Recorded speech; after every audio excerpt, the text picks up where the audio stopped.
that's that. Alright. So we are live from, you're from the MIB base, right? You just escaped, Matthew, is that what you said? Yeah, it might be Black Site, yeah. Yeah. Where's everyone else live from? I think I'm below ground. No, you know Dorothy's house when it got stuck in that like twister or tornado or whatever? Yeah, I'm kind of like in there. I don't know how I got here and I don't know how to leave. Like we haven't landed in Oz yet, but I think we're going to. I'm not sure though. Jacob, are you still in your apartment? I'm around. Okay. Caleb, where are you right now? Right now, currently, I'm at a bottom of Grand Canyon. Actually. I fell down here. You got service down there? Yeah, it's only this one area though. If I move it. Oh, that's what just happened. He left the area. He left the area. That's going to explain all the cutouts. Oh, that explains the echo too. Damn. Exactly. This guy, yeah, he's got the acoustics figured out. Aiden, where are you live from currently? I don't know, but it's really dark in here. How do you keep getting stuck in these places? Hold on, I'll find a way out of the twister and come find you. Yeah, I'm still in San Francisco. I'm still just waiting. I guess you'll be waiting to the end of this campaign. Yeah, everybody's gonna one day spend the. One day, everyone will show up in San Francisco with me, and we will officially be live from San Francisco. We all started out in San Francisco, and then we all just kind of deteriorated from then and kept getting lost. And we were all like, "Oh yeah, I remember how to get there," and none of us actually remembered how to get there. So well, no, see, an alien landed in San Francisco, and I banged it, and then the MIB came, and turns out I'm immune to their memory forgetters. So they just kind of took me. And they won't let me. What's a San Francisco? What'd you say, Aiden? What's a San Francisco? What's a San Francisco? Fascinating. I think that's that place from Big Hero 6. No, you're thinking of San Francisco. Very close, very close. What's Big Hero 6? It's like the Fantastic Four, but with 2 more. What's the Fantastic Four? Your mom. What's like Big Hero 6, but 4 of them. Well, what's Big Hero 6? Well, like the Fantastic Four, but with 2 more. Okay, but what's the Fantastic Four? Oh, like the Big Hero 6, but with 2 less. Hey, we could go in circles for this for all day. Yeah, let's not. I'd rather play D&D because we're already half a minute. Half a minute? No, half an hour. Past when we were supposed to start. Alright, well I guess Matthew's confusion about common numbers 6 and 4 aside, I guess we can play D&D. I think I'm okay with that. I think I'll allow that. That's fine. I feel like if I postponed D&D any further, Jacob might have an aneurysm, and I don't want that to happen. I think I also might have an aneurysm. Yeah, and I also don't want that to happen. So. Hang on, I'll be right back. Oh, okay. We're gonna have to postpone D&D for a bit. Get back here. Get your ass over here. Anyway, last week, you guys had woken up in Revel's End, and made your way out of the prison at behest of the warden, and continued onwards towards Angajuk's Bell, where you ran into a trifecta of orcs who were hunting, and they promised to show you the way to Angajuk himself. So they did, and you took a bit of a trip on Angajuk in the arcane bubble resting upon his back, and he takes you to the Frostmaiden's island, the island of Solstice, where you guys were incredibly brave and braved the island and defeated the Frostmaiden, except for you actually didn't set foot on there at all because you were too scared. So, I was about to say I missed something last session. Was I gone for a hot minute? What you actually did is you just grabbed. Did you guys bring it back up? You guys just grabbed a arm off of a headpiece of a shipwreck and went back to the bell and went back to town. I thought we got a head. Nope. It was a figurehead shaped like an arm. Because it wasn't the complete figurehead.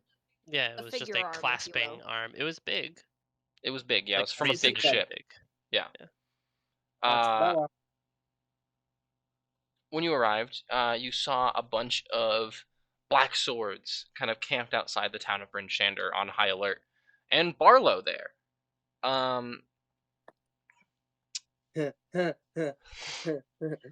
Something happened, and the rumors of Arviaturis's fury.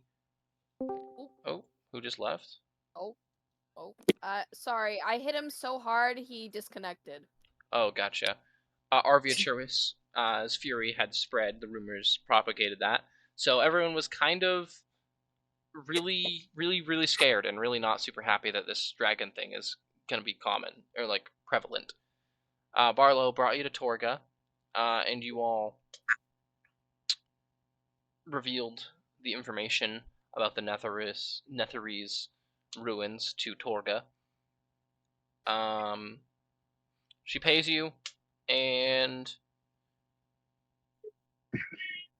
you guys were kind of telling the story of this brave encounter with the Frostmaiden's island, and how you were definitely super brave and super cool, and you were definitely gonna defeat the Frostmaiden, guys.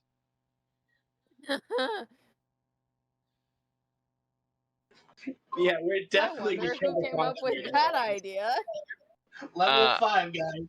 Level 5. Meanwhile, Level 5. Rain goes to a pretty shady place and winds up the locals and gets chased by a green-skinned tiefling who with dragon legs. With dragon legs, yes. Who when he catches up to Rain, who had escaped, reveals himself to be a no, there's no E.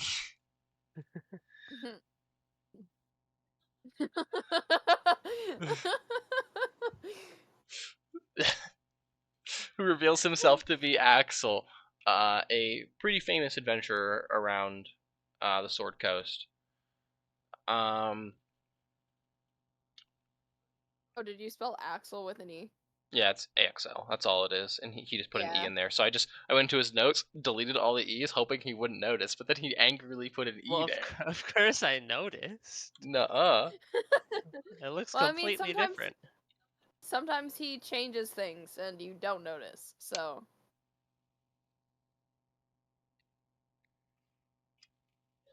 Anyway, what was I saying? Oh yeah, so Axel then went and hunted down Rain and had a pretty big heart-to-heart with him about some of Rain's personal past. Huh? He's now my bestest friend. Absolutely. And he brought Rain to his... I'm going to read the excerpt directly. Axel then brings Rain up to his secret sanctum, a building that is significantly larger on the inside.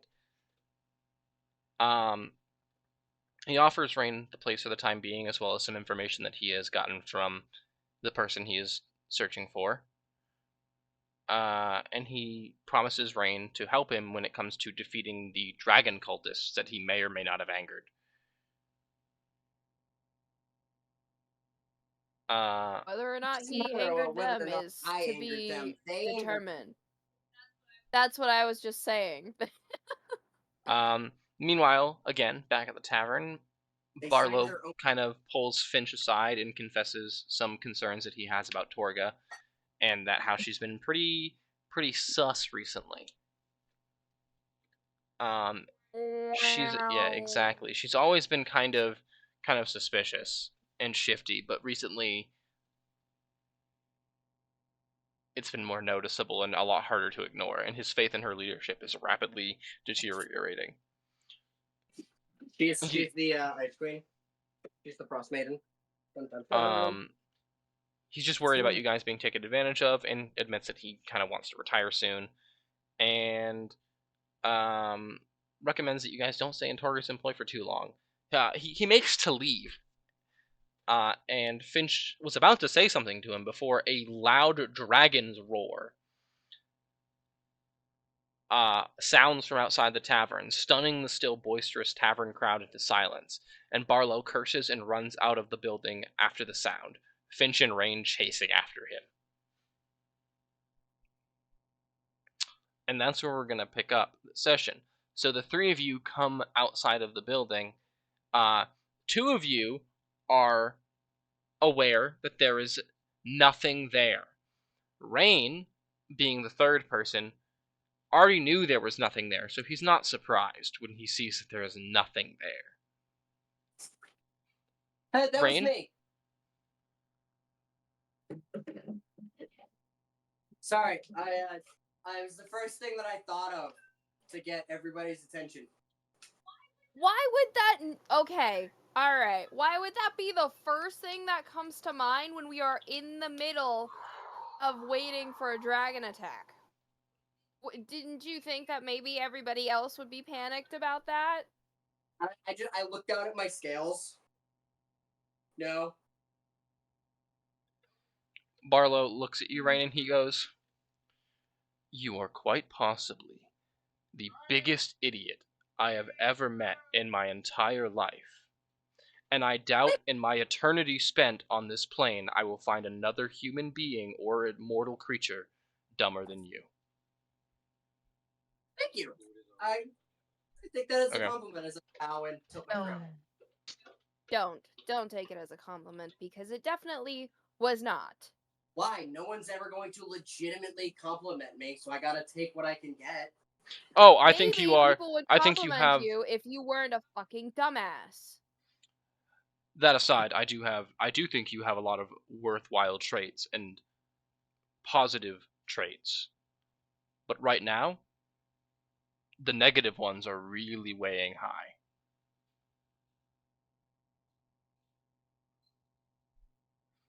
What was so important that you had to, do that?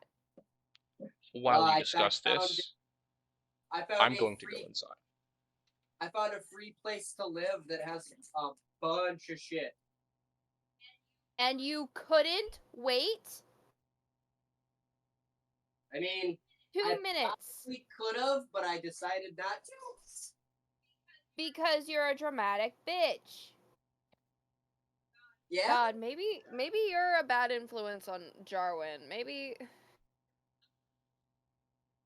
I never said I was a good influence in general. Yeah, bad influence on Jarwin. Barlow steps back into the building, and you hear false alarm as the door closes behind him. Rain, I don't even know what to say to you right now. Don't talk to me for the next 20 minutes. And Ellison kind of like,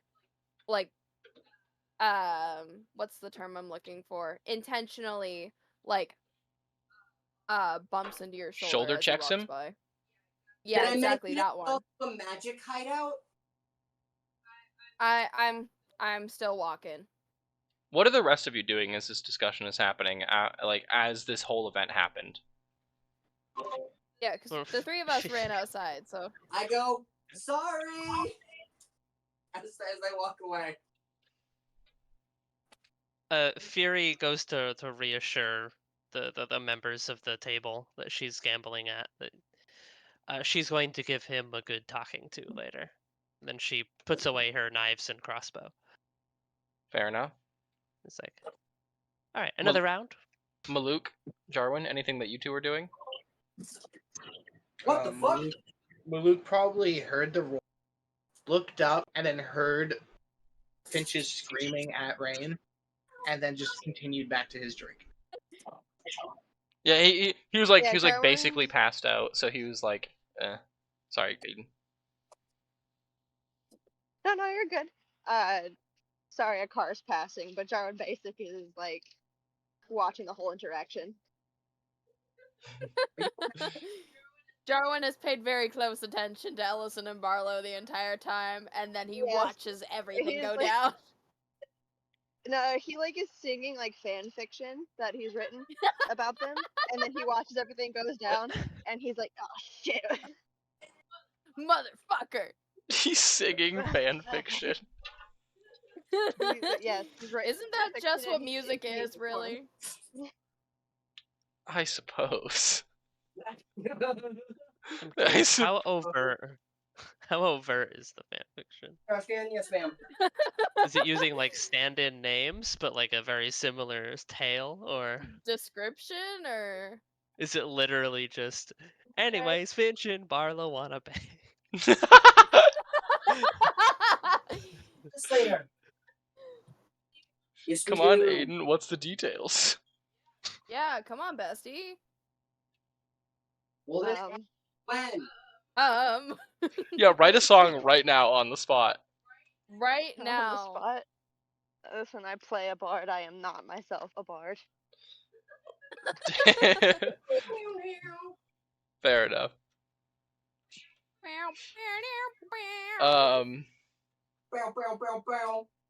With that aside, are you just walking back to the house raid without showing anybody else where it is, or are you gonna go back into the tavern? I'm gonna wait. I'm just gonna be like, hey, if anybody wants to know where the magic hideout is and what it is, follow me. And you're just shouting this into a busy tavern? No, I'm coming to you. I'm just far away from my mic, so I have to yell a little bit. So you're basically walking up to everyone and being like, yo, so we got the secret. You're basically doing what you should have done originally, but after the fact? Yeah. Okay. Makes sense. Rar. XD. Barlow has sat back down, by the way. Completely forgot what he was gonna do. I also just ignore Barlow because Barlow probably is not gonna give a shit.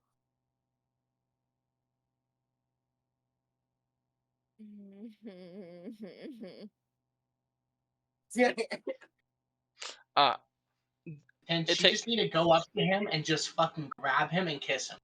Literally. That's just what you need to do. Otherwise, nothing's gonna happen. Fury. Yar. It takes a bit, but eventually everyone at your table kind of gets back into high spirits as well. Definitely helped along by the songs of Jarwin, but they are enjoying themselves again. Good. Yeah, after a few good rounds, Fury will join Rain. Maybe give him an earful. And figure out where the hell we're going. Can't you see that Finch was trying to pull Rain? What the fuck? Yeah, what the fuck, buddy? Oh my god. I've been trying to do this for so long.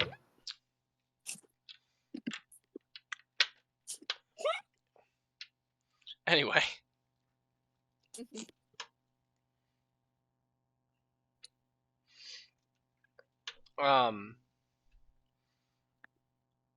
Do the rest of you... Was that supposed to be simp? Because it auto-corrected to wimp. I just want to clarify.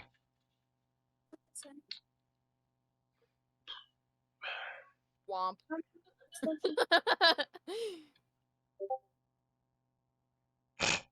Okay. I'm not that much of an asshole, and I'm not gonna say womp womp, but I'll say womp.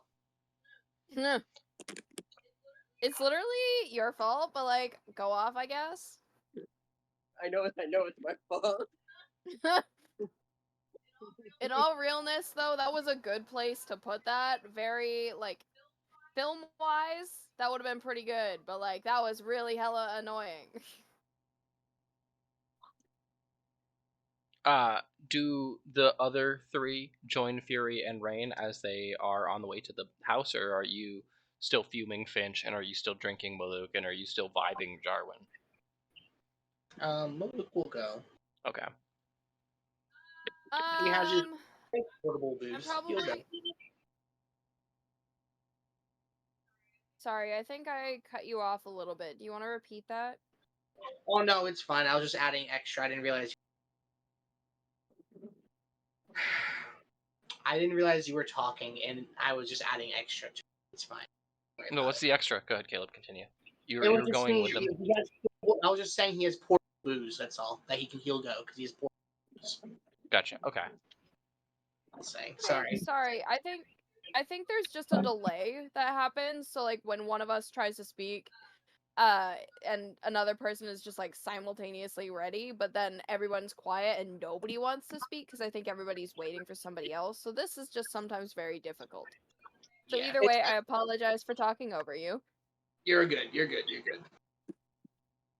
It's because in her own way, and when we interrupt somebody, it's I didn't mean to do that. But are they gonna talk? Do I gotta talk?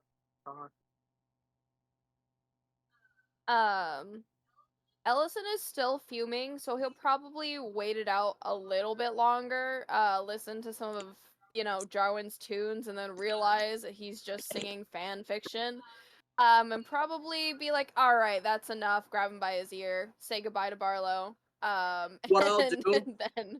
is, while Finch is angry at the table, I'll write down the address, slide it forward, and then leave.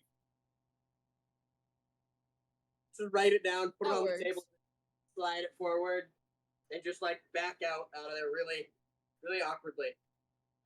That works. Okay. So Maluk, Fury, and Rain, you head down towards your new abode, and you see this small kind of stone building, and you step in, and it's just massive on the inside, like I said last week. Oops, I knocked over something. I don't know what it was, but whatever. Just a very ornate, massive building on the interior with like a massive living room, and a few doors along the back wall and side walls. No problem. Danny. Matthew.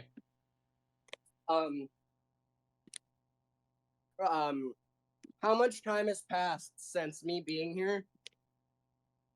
Or me doing what I did, and me being at the other tavern with the terrorists? From right now to when you went to your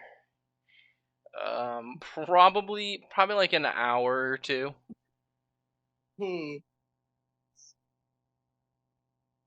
It wouldn't be worth going back and burning it down.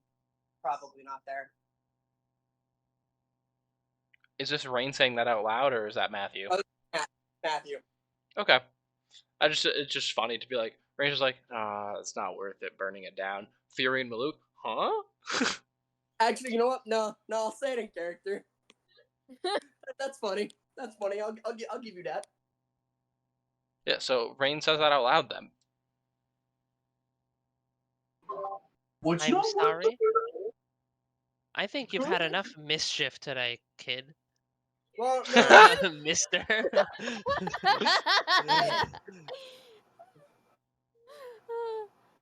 Fury's grown up and now she thinks she can talk to Rain like she's his mother. How old is Rain? 39. Okay. But if you're gonna act like a kid. Enough is enough, bitch. Sit down. Well, no, it's apparently here, I guess my kind doesn't exist anymore because they were exterminated. Found this out today. Guess there's this group of cultists that think we're abominations, so they killed us all. I was just gonna go burn down the building they're in, but if they're probably gone, it would be make no your sense. Kind? I'm half dragon, half not. Oh. Okay, I'm that part. Okay. So, full dragonborns don't like me, I guess, here. I've never had a problem before, but... That's horrible. No one should be mistreating you just because of your, what you are. I'm gonna slaughter them all before I leave this place, but... I think we should go and burn it down. No, burning down buildings inside of a civilized city is a bad idea. My clan used to do it all the time. Fury is right. It's not... Plus, I'm not gonna lie, I don't want to anger the owner. Now that I think about it, I kind of like him. He's cool. Well, usually we never anger the owner. Usually you what? Usually we killed them before they could get angry. Yeah, but I don't think he's gonna be easy to kill. I mean, there's only one way to find. I don't really want to find out, because he managed to track my magic, and that's. Who said he was the owner?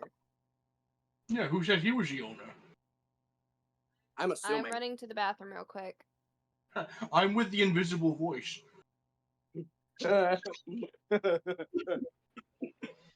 Uh-oh, we've had enough of those.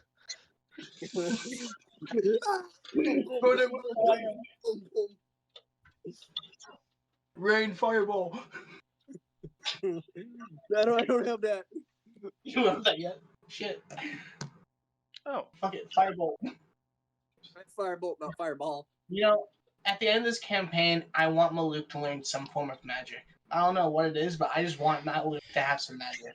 Doesn't he have Yeah, he telepathy has, and stuff? He has detect thoughts and suggestion. Right. And then he has sending to a sending stone. But he still has to talk to the person and figure out who it is on the other side. He's talked to them, and then they said, "Who is this?" Not realizing I can't just talk to them back, so I don't wait a fucking day to talk to them. Fucking little shits. Yeah, it was great. Sending stones are so cringe. Actually, you know what? Maluk's gonna do that right fucking now. That's what Maluk's gonna do. He's gonna take out that fucking orb and say, "Who is this?" No fucking shot. So yeah, Maluk just randomly goes, like puts his hands on his hips, reaches in his backpack and pulls out the sending stone, and then says that. And a few more minutes pass by, Maluk, and you hear, "No, who is this?" Is it a rock or is it like crystal? Yeah, it's a rock. He slams on the ground. Uh-oh. It's rock. It's fine. It breaks. I'm kidding. Yeah. After like a minute, he picks it up and dusts it off and put it back in the storage. It is a pretty shiny rock too. Exactly. He wants his shiny rocks. I wanna do some knowledge gathering. This place has got a library, doesn't it? Right? I used it. I can't remember if I did this last time. I want to go to the library and see what I can learn on the cultists.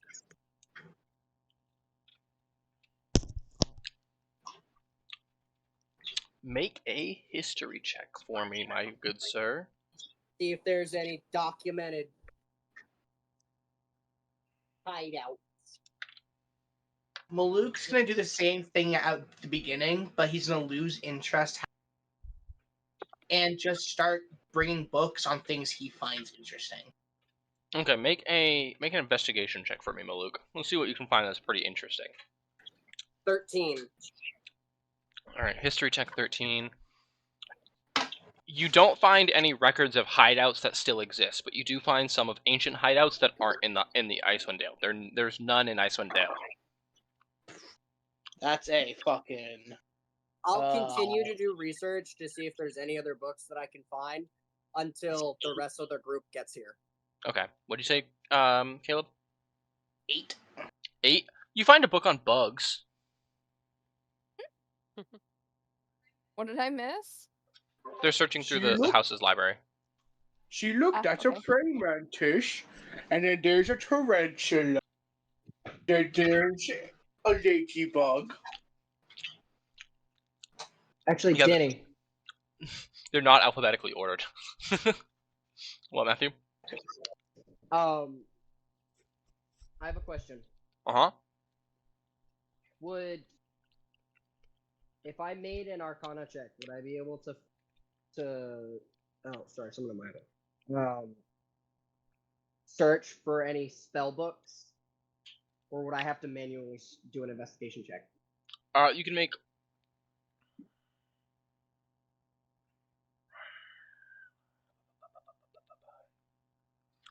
Because the thing about spell books is they're not inherently magical.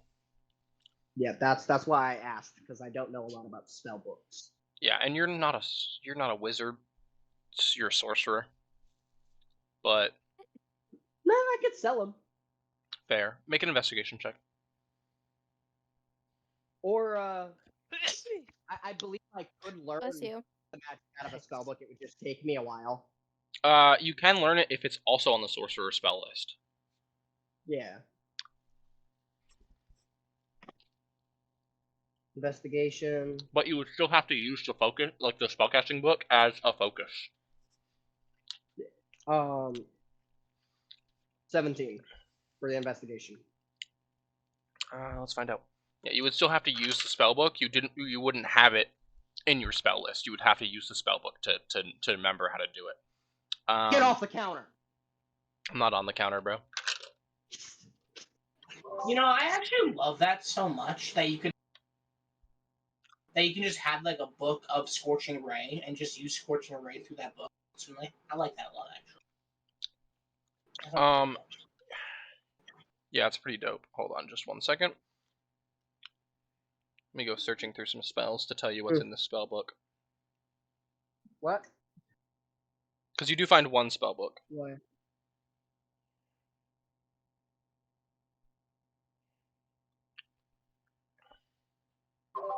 Luke is just showing Fury his books. Yeah, Fury, Luke is showing you a book about bugs. One, but... And that's a great horned beetle. That is yours. Horned? Yeah, see, and that bug right there, it rolls his dung in his house. Oh, that's wonderful. In the fight. Matthew. What? You find a spell book. It has 4 spells in it. Oh, Pog. Cause fear. Hang on, give me 1 second. Okay. Are you writing this down? No, I have the spellbook app. Oh, gotcha. Oh, yeah. Catapult.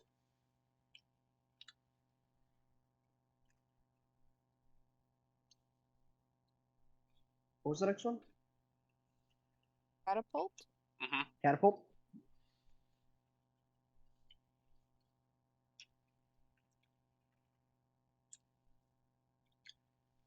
Catapult. Expeditious retreat.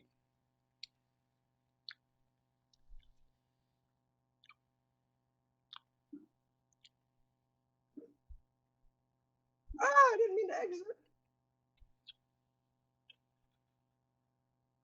Expeditious retreat. Okay. And Tasha's Mind Whip.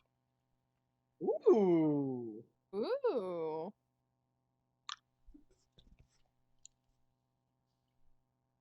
Oh, that's a banger spell.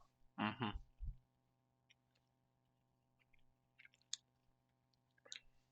But that's the only spellbook that you find, and there's only 4 spells in there.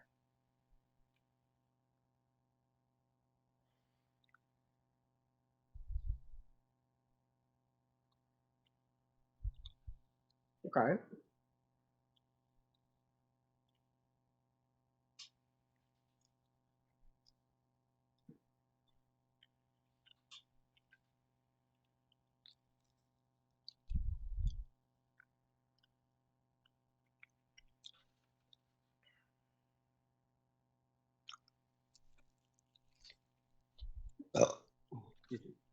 So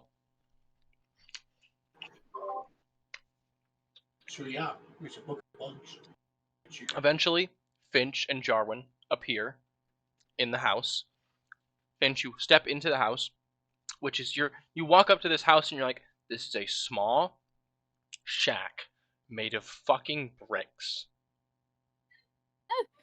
Also, before we get here, can I do something before we get here? Sure. Like while we're still back at the tavern. Yeah. Okay, so let's just say I've rounded up Jarwin. I'm like, okay, we should probably go meet up with the rest of them. I'm not gonna forgive Rain just yet because that was a stupid fucking thing to do. But I do want to say goodbye to Barlow first and just let him know we'll be in the city, whatever. So before I leave, while Jarwin's next to me, I do kind of, approach Barlow just to, say whatever. But before I go, I do kiss him and then I'm gone. Okay. So yeah, that happens. So for a cutscene, Barlow just stands there for a second and goes, "Huh."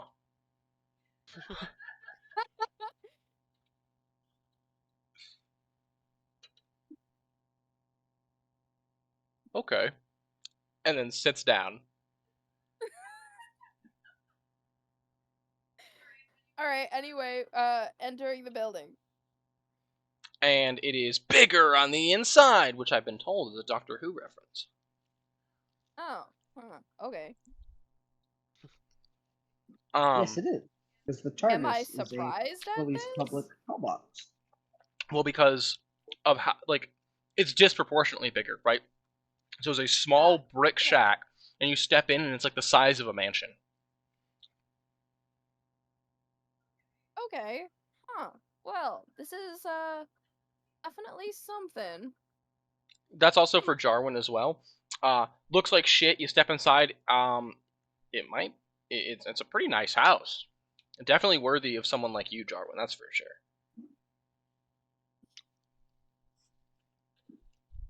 Jarwin is pleased. Pleased with the offerings. Accommodations. Yes, Jarwin Yes. is satisfied. For now, the crops shall be great this year. Now, is there like a subtitle at the top of the screen? Just Jarwin will remember this. Yeah, literally. Anyway. Yeah, so Finch, you step into this big grand living room with the fireplace and where does the smoke go? Nobody knows. A couple armchairs and a long kind of couch, all purple with gold kind of trim. It looks like purple. It also looks like they were not used very much.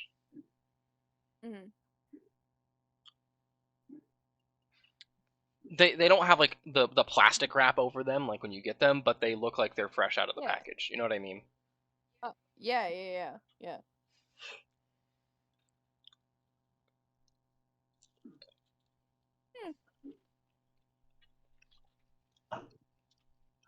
I after kind of taking a second to just take it all in, whatever, I just go, so who did we rob to get this place? Oh, no one. I got it free. Are you still in the library, Rain? Yeah. Then yeah, you hear a faint. So who do we rob to get this place? Because the library's pretty far. I just know. Oh, they're here. Nobody. I got it free. That sounds like you robbed them. Well, no, I didn't have to. Alive when they gave it to you. Yes, they were alive. Yes, they were alive when they gave it to me. And they weren't being coerced. No, you remember that guy that came into the tavern?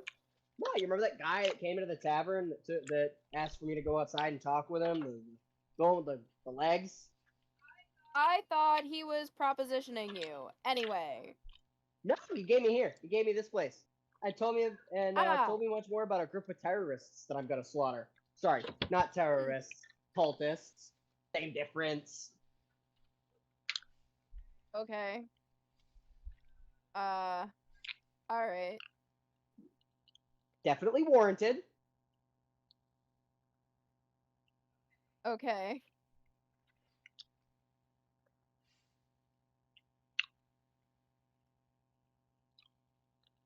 As a joke, I'm gonna say, and I promise it's not a random church. That was one time.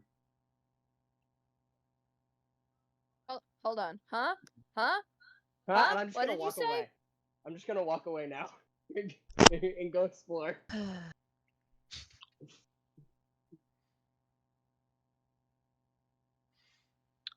Oh, that's right. You dropped something that you needed me to pick up. Okay, here you go, honey.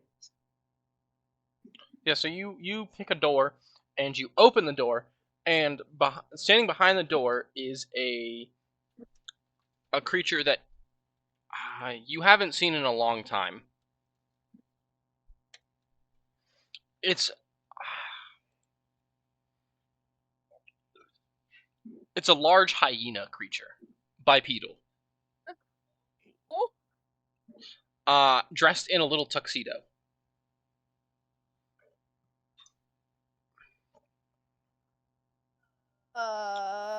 And just kind of standing with like its hands crossed in front of it. It's got like this feral look on his, like, not like feral look, but like these feral features, and just a very calm, serene look as you open the door. Who, me? Yeah. Because you said you were going to explore. So you open a door, Yeah. and it's behind the door. And I recognize it? It's a gnoll. No. Matthew needs a reminder on what the fuck that is. They're like big hyena monsters. I walk on 2 legs. Yeah, Usually, one of the devil lords that or demon or devil fought was a gnoll. Yeah, Yinagu. Yinagu, remember? The guy, the giant one with the giant fucking mace Mm-hmm. that wrecked us. Yeah. Yeah. Yes, hyena dude. Yeah, so he's standing behind this door with like a tuxedo on, and like he just stands there and he goes, "Oh, hello." Oh, you look very fashionable today. Are we off on a date? No. I was under the impression that, well, I suppose it doesn't matter now. Who are you, and how did you get in here? Rain Hydro song, and I go to shake his hand. He looks at your hand and he goes, "Quite." Okay. Can't remember his name. Gave me this building since he said he doesn't really use it often, and he was looking to skip town. I think it was. Oh, are you referring to Master Axel? Yes, Axel. Yes. Good man. One of the best, I would say. One of the men of all time. Sure. Sorry. Who might you be? I am Barnaby. Anybody else? No, just me, sir. I am Barnaby. I am this house's butler.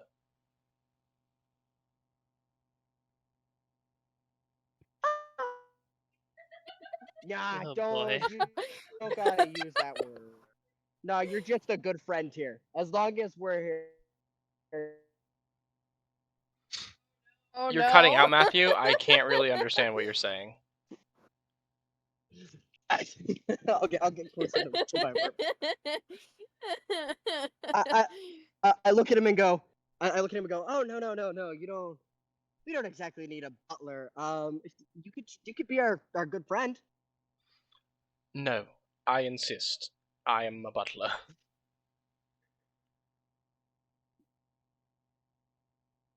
Dinner, Okay. anyone? Yes, I will have fish and chips. Fish and chips. Right away, Master Maluk. Maluk, of course. And it may I know everyone's names? Fury. Fury just screams at the top of her little lungs. Or sorry, fully grown lungs. Yeah. Gosh.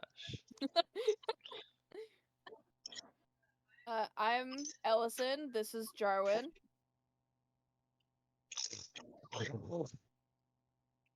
Wonderful. As I said, I am Barnaby. I am your butler, your maid, whatever you require of me. I could even kill a person for you. And he smiles. You know what? I like you. Oh, so he's like our What? Alfred. I was immediately thinking that. the moment I said butler, I wanted to make an Alfred joke, but I had to hold it. I had to hold it in. Listen, he said kill somebody. I was like, oh, Alfred. Master Bruce may have a distaste for firearms, but I tell you, I hold no such reservations. My favorite thing is that canon lore, Alfred has guns hidden all over the mansion that Bruce does not know about. And he said that to Bruce, and Bruce went, "What? What do you mean there's guns hidden that I don't know about?" I just love the last fact line that of defense. Alfred is probably the only person that can get away with it. Yeah.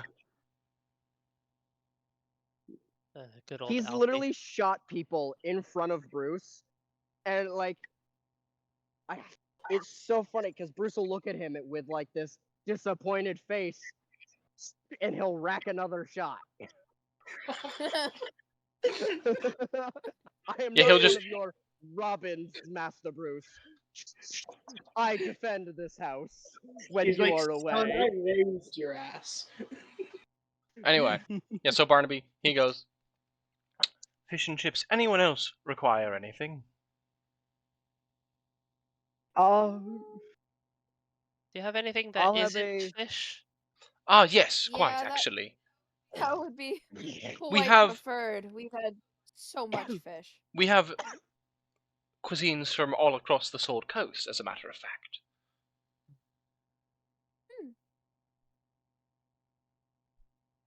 Can I change my answer then? I thought there was only fish.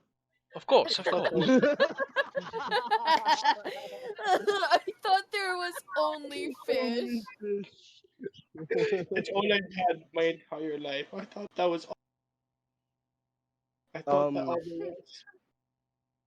There's other options. Before I ask, there's cheeseburgers here, right? Of course there is. Nice Do you know who you're juicy talking to? cheeseburgers. Of course there's burgers. Okay. Okay, I just wanted to double check. I know you're King Burger. Like, What's your a last name is literally cheeseburger? King. So like,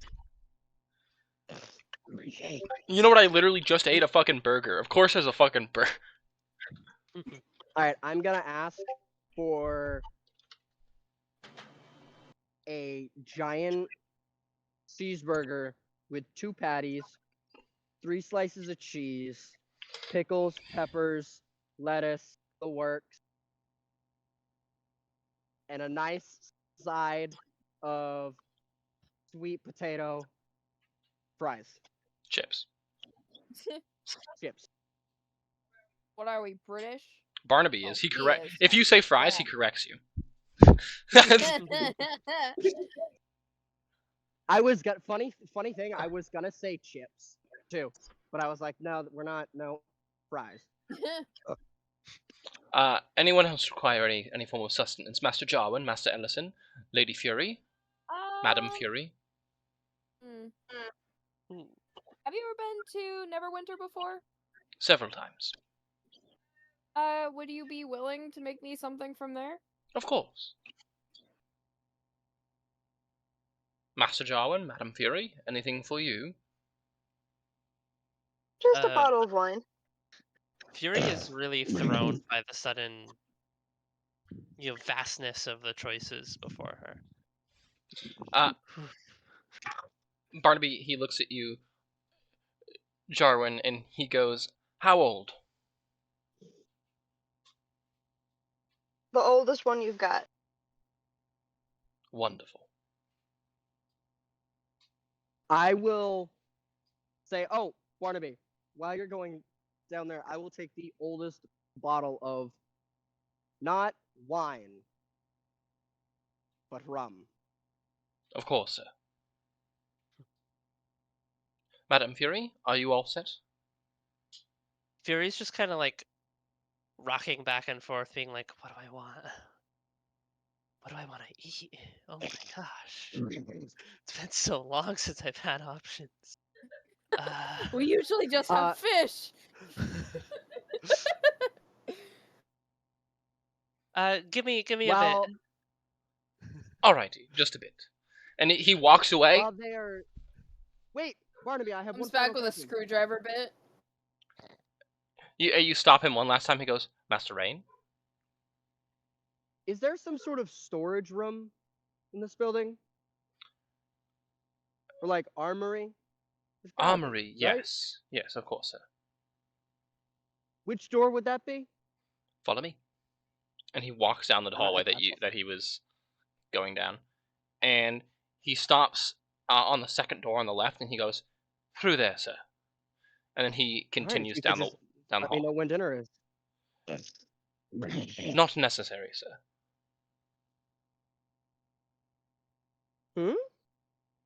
And he disappears around the corner. As he's walking, he has his hands behind his back. Just like... Okay. I'm just I want to see gonna what's in the continue armory. exploring. Alright. Alright. I'm gonna go to Ellison real quick. What are you looking for specifically? I want to find hidey holes. Just kind of, if I can see any secrets. Make a secrets check. No, I'm kidding. Secrets check? No, I'm kidding. No, yeah.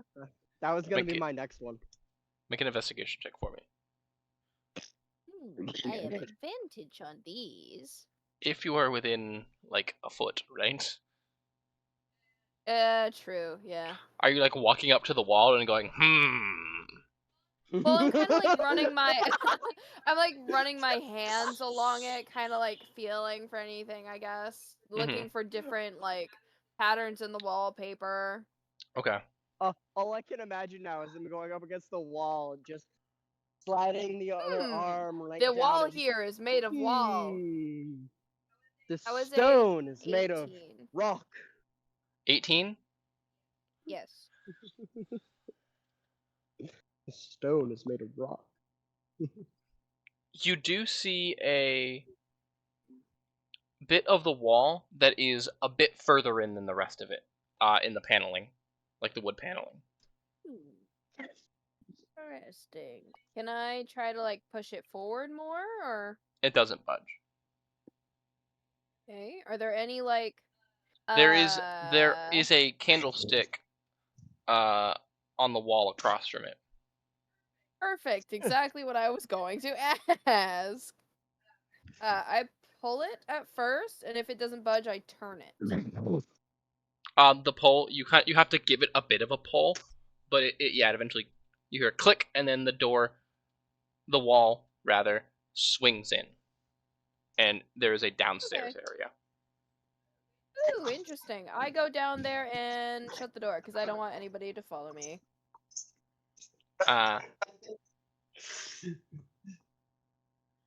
In this room, there is a bed. It's covered in like a thick layer of dust, so this has not been touched for a long time.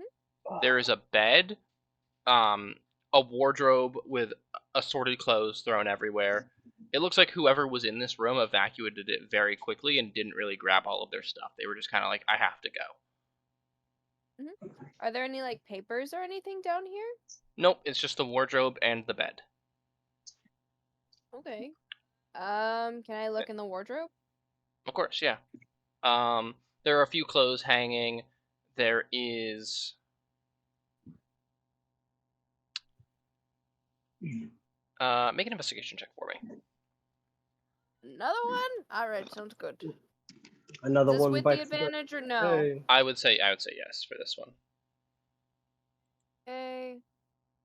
Right. So the first one would have been a 12 in total. The next one is a 14. A 14. Okay. Looking around, you actually do see it. You see a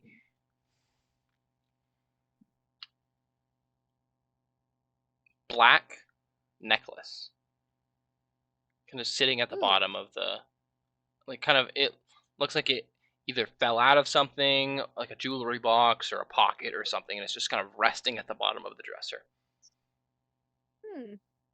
I pick it up. The gem is a kind of deep indigo.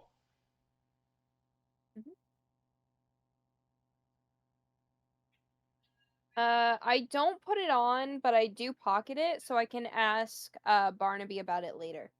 Okay. Is there... Can I, like, look under the bed or, like, along the wall for any more secret stuffs?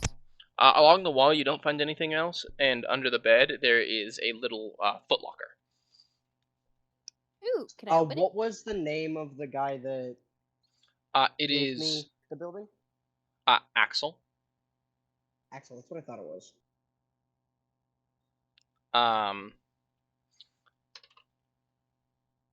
It has a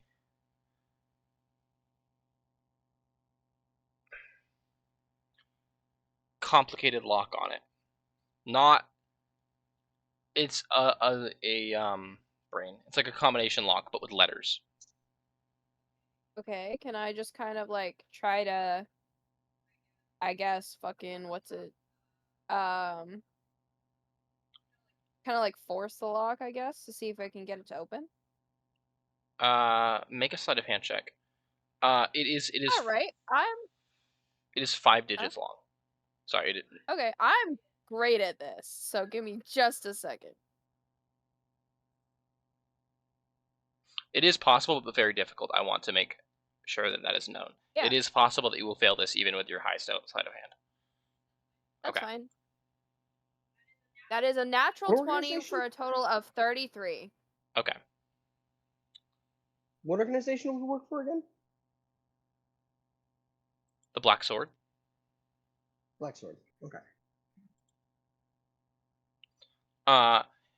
Yeah, you kind of put your thieves' tools in and you feel around, and you almost missed it. Mm-hmm. But you feel, really? You feel a slight kind of nudge as you pass a certain part with your lockpicks, and you go, there you are, and you hook it, pull it, and all of the letters spin around until they hit the phrase, and then the door opens, or the lockbox opens. Yeah, what's the phrase? D-A R-Y R-Y-L. L. Mm-hmm. Okay. Alright. What's inside? A simple necklace. Another necklace. A locket of a kind. Can I open it? Yes. In the locket is, on one half, there is a picture of an elegant-looking, dark-haired, pale man.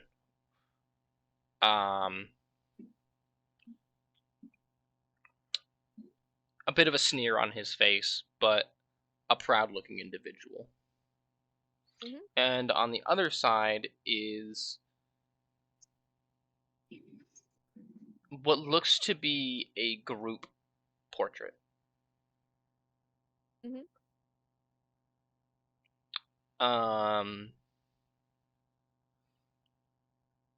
Hold on a second. Give me just one moment.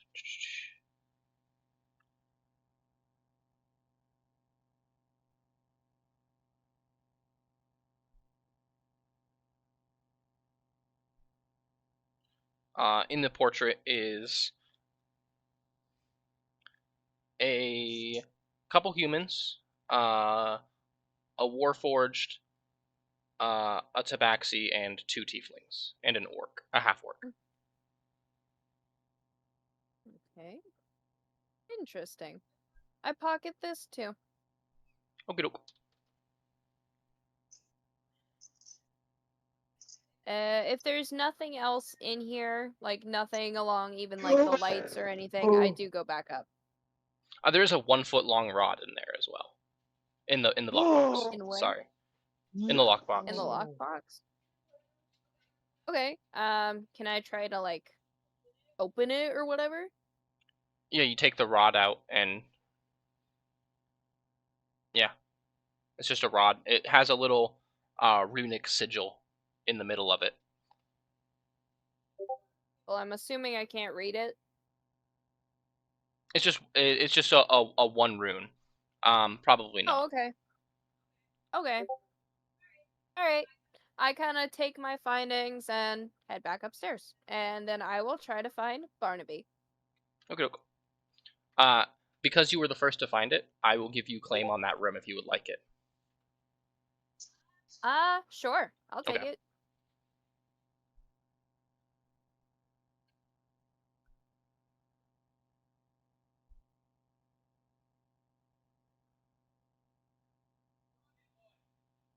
Yeah, Fury is also going to try and search down Barnaby. She knows what she wants. Okay. She found something. It's a good question, Matthew. Why are you asking me? He's messaging me questions like, "Is it this? Is it this? What was that? What did he just find?" And he's like, "You're not gonna fucking tell me anyway. Why am I asking you?" See, the thing is, I also have several ideas on what these items could be. I will not say anything out loud, but yeah.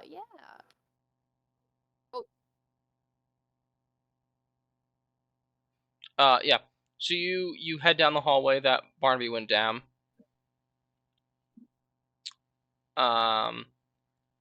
And kind of round the corner. As he's coming around the corner with like a plate in his hand, he goes, "Oh, Madam Fury, would you follow me?" Sure. And he heads over to the armory and he politely knocks and he goes, "Master Rain, your food is ready." What have you been doing this whole time, Rain? Exploring what there is to offer in the armory. Just some very there's no like magical, powerful weapons or anything. Just some spellcasting focuses, some like weapons, some armor, some shields. Just some very basic stuff. Yeah, and you hear a knock on the door after a while if you investigate, and you hear, "Your dinner is served, Master Ray." Okay, I will be right out. Of course, sir. And Barnaby looks at you, Fury, lets go of the plate, and it stays floating, and he pulls a bottle out of his his suit jacket and hovers it next to the plate. It's the bottle of rum that Rain asked for. He goes, "Back to the kitchen, madam," and heads on his way. Oh, this guy's good.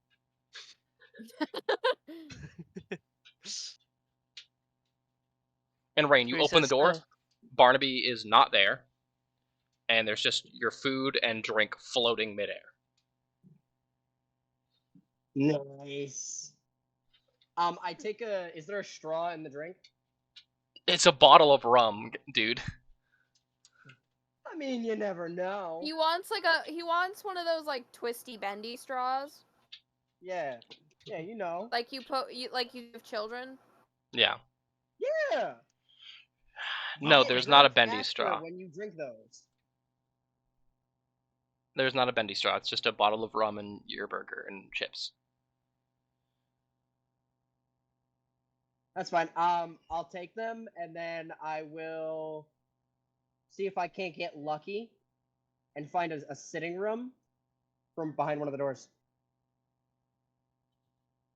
Okay. Weirdly enough, the next door that you open has a sitting room in it. Food for thought. Guys, I found a sitting room! Fury, you follow him to the kitchen, and he kind of rounds the corner and then opens a door on the immediate right and goes into this like large kitchen with like several fireplaces and stoves and like pots and pans kind of flying around doing things as he just kind of calmly walks through.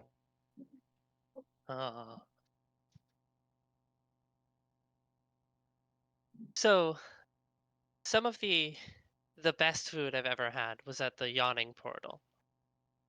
No, Of Waterdeep. course. So I was wondering, do you perhaps have some, stuffed pheasant in their style, with sausage, of course, and some of their famous Evermead? I know it's expensive, so I can pay if it's necessary. Worry not, my lady. We have kept Evermead in stock because Master Axel was a big fan of the stuff himself. As for the pheasant, I doubt I can recreate it the way that they do it over there, but I will do my best. Rest assured. Well, anything's got to be better than this fish that we've been having. No, It can no only sense be of prepared. style. It can only be prepared so many unique ways.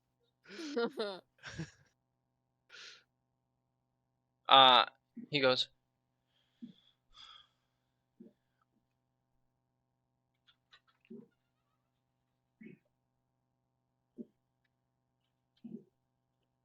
of course, my lady.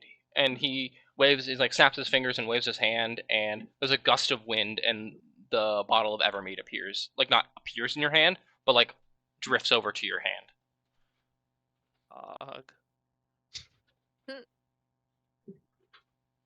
I must confess, my lady, I am not the only servant that works here, but I am the head of the house staff.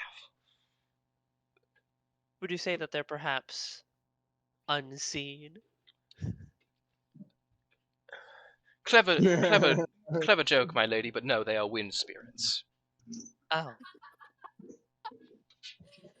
Yeah. I have an unseen servant. He's a good guy. I would love to meet him sometime. She's like, shit, alright, she bam. casts it and Clarence Funny, waves. did the oven beep? But it's just a, invisible force. Yeah. Barnaby waves back. Huh? After a few, like No, an appropriate amount of time, you get your food and on your way. Unless you eat in the kitchen, which he would not mind. Yeah, I don't think she could help herself. She's going to just find the closest place to eat comfortably. So, are you going to be in the kitchen and just kind of sit down and watch? Yeah. Okay. All right. Matthew, you finish your burger and your chips, and you step out of the sitting room and head back towards the room, and you grasp the doorknob, you turn it, and you are in an alchemy lab. Exactly what I thought. Okay. This is exactly what I thought. I'm just gonna sit there and go, cool. Do I know how to make? Would I know how to make any potions of health? Is there a roll I can do for that? Make an Arcana check, and as that's happening, Barnaby walks out of the kitchen with everyone else's food kind of floating behind him with the wind spirits, and he brings them to. It's really funny how I figured it out. I was thinking about this aspect before you said anything because I wanted to watch Harry Potter tonight. And I was Interesting. like, this is like the room of requirement. Yeah. Jarwin, Maluk, where are the two of you?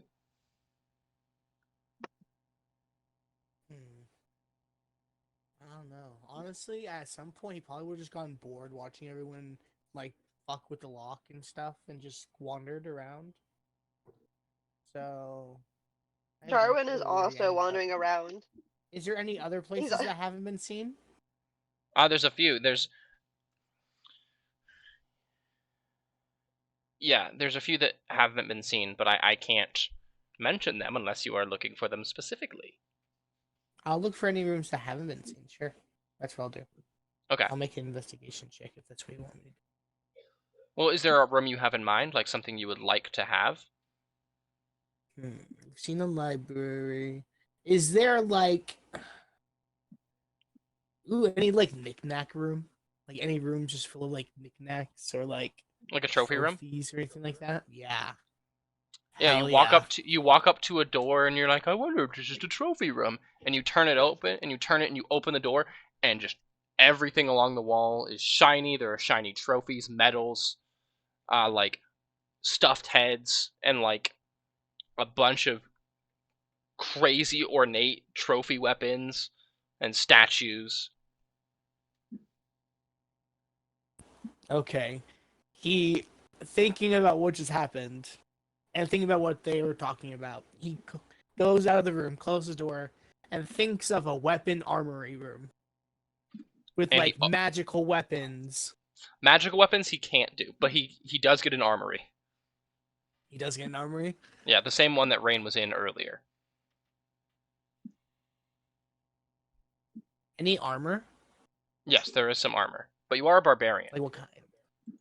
Oh, that's true. Yeah, but my armor class is kind of low until I can get my dexterity up. What kind of armor is there? Just curious. Let me see. Yeah, the only thing it affects really is my speed.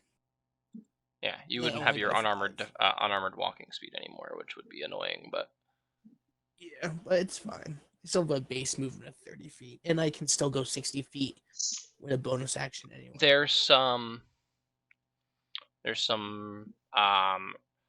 leather armor, some breastplates, some chainmail, some half plate, no full plate, but there are some shields as well and some scale mail. With your weapons of choice being glaive and greatsword, you actually couldn't use a shield, but yeah, that's the thing. Is there any? I keep changing my weapons. I don't want to, but actually, no, I'll just keep it as it is. It's fine. I'll keep it. It's fine. Sorry for wasting your time. You're all good. All right. And as you're in the armory, you hear a knock at the door. By the way, Maluk, and he goes, "Master Maluk, your food is ready." Oh, thank you. I'll take it in the sitting room with everyone else. I'll be there to check it. Of course, sir. Thank I will leave your much. food out here. And he walks, and you hear his footsteps walk away. Okay. Wow, that was a scab. I'm gonna go back into the trophy room and just grab like the smallest, shiniest trophy. Yeah, you walk out of the room and you see your food, you grab it, and then you walk back into the room and there's a trophy room and you just grab like a little 6-inch trophy and you just kind of pocket it. Exactly, and I'm out. And then go ahead and whoever wants to go next. Okay. All right, Jarwin, where are you going? You said you're just kind of aimlessly wandering throughout the house. Huh? Yeah. So did Jarwin get his bottle of wine? You actually, as you're wandering, you bump into Barnaby, and he goes, "Ah, Master Jarwin, of course." And he hands you a bottle of wine and reaches into his jacket and gives you a glass as well. Oh, heck yeah. Okay, so Would you like me to pour it for you, sir? No, I'll just take the bottle. Of course, sir. And he takes the glass back and he puts it back in his jacket and then pats it down and then walks. He stops and he goes, "Have you seen Master Ellison?" I think they went that way, and Jarwin just points at like a random direction. Thank you, sir. And he continues onwards. Good. And Jarwin starts chugging.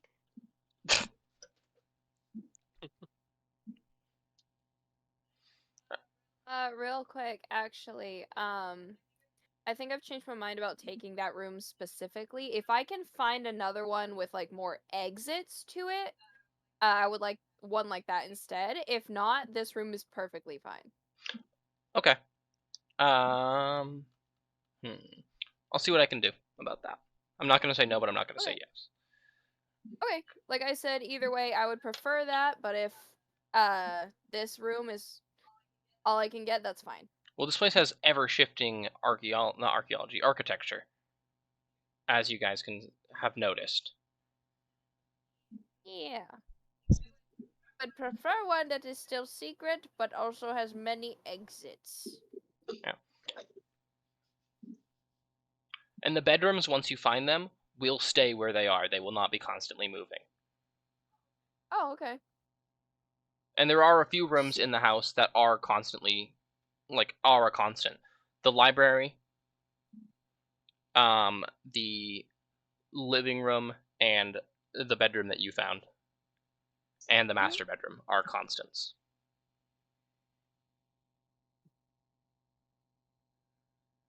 But anyway, Jarwin, are you going to look for anything specific, or are you just kind of walking throughout the halls? Just kind of walking around the halls. Yeah. Seeing anything that's cool and pretty. Yeah, there's some nice paintings on the walls, and excuse me, sorry. All the doors are slightly different from each other, but they're all made of this nice wood. Every hallway has a different texture, by the way. They're made of something different. There's one with wood paneling, there's one made of brick, and there are only 3 halls, and there's one with plaster and wallpaper.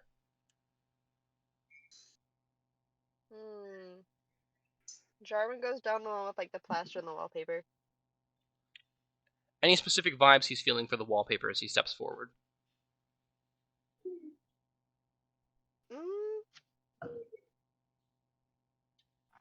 Kind of homely. It kind of reminds him of his old home. How pretty and comfortable it is. And the wallpaper kind of shimmers for a bit. Not shimmers, but changes to match his perception of what he wants it to be. Ooh. Yeah, Jarwin keeps going down that hall. Yeah. There are only 4 doors down this hallway, and it ends at a large 5th set of double doors. Jarwin chooses to go inside the double doors. Okay. Jarwin has found the master bedroom.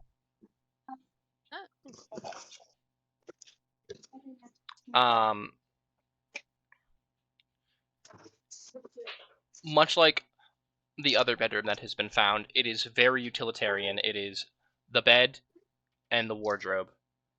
Nothing else really. Up to you to do whatever you want with it. Put wherever you want in it. Design it how you want.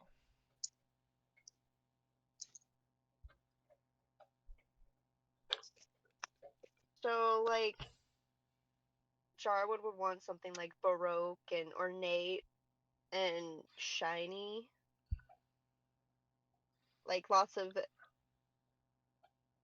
useless baroque knickknacks everywhere, big paintings. Of course. Yeah. The room twists, and you feel it turns upside down and then rotates itself back around again, and your vision blurs for a second, and the room is exactly how he pictured it. Yeah, Jarwin gets really dizzy and he falls over. And a bed just comes in behind you. Directly behind me. I'm still on the door.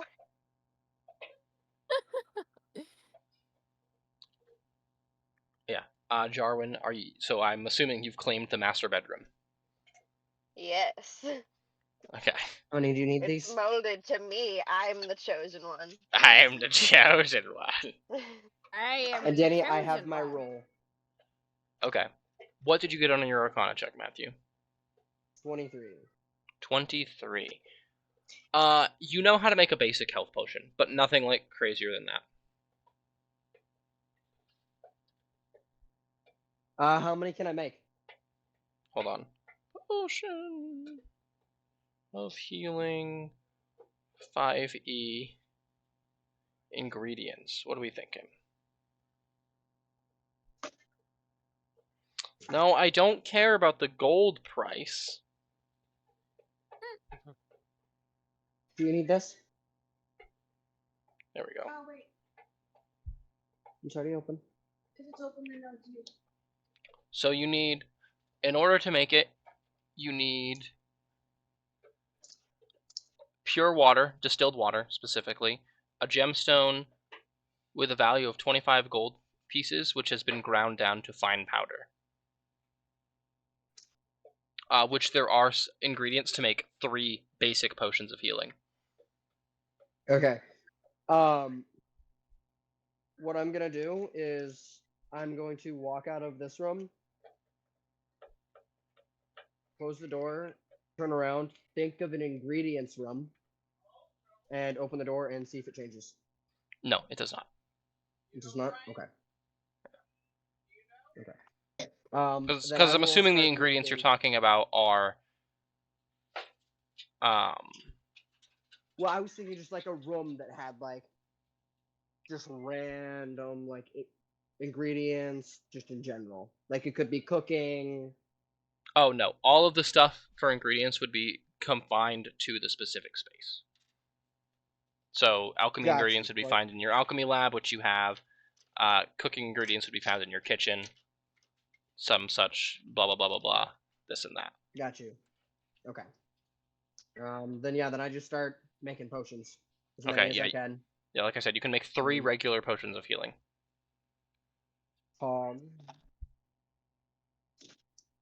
And make them. All right. So you guys are... And that's because I lack ingredients. Sorry to interrupt. No, you're fine. The ingredients are in the room. You have 3 potions worth of ingredients already in the alchemy lab. No, I know, but I was saying I can only make 3 because of a lack of more ingredients. Correct. Yeah. Okay. Then if we still have downtime, I will be leaving to go to the store to grab 4 more potions worth of ingredients. All the shops have been closed for the night. That's okay. Okay. So those of you who haven't found bedrooms, so everyone besides Jarwin. And I'm using real money anyway. This just works better.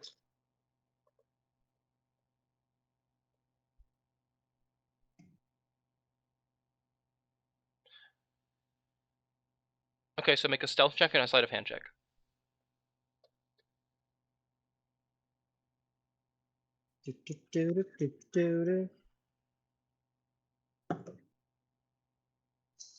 Um, 10 for the sleight of hand. Okay. And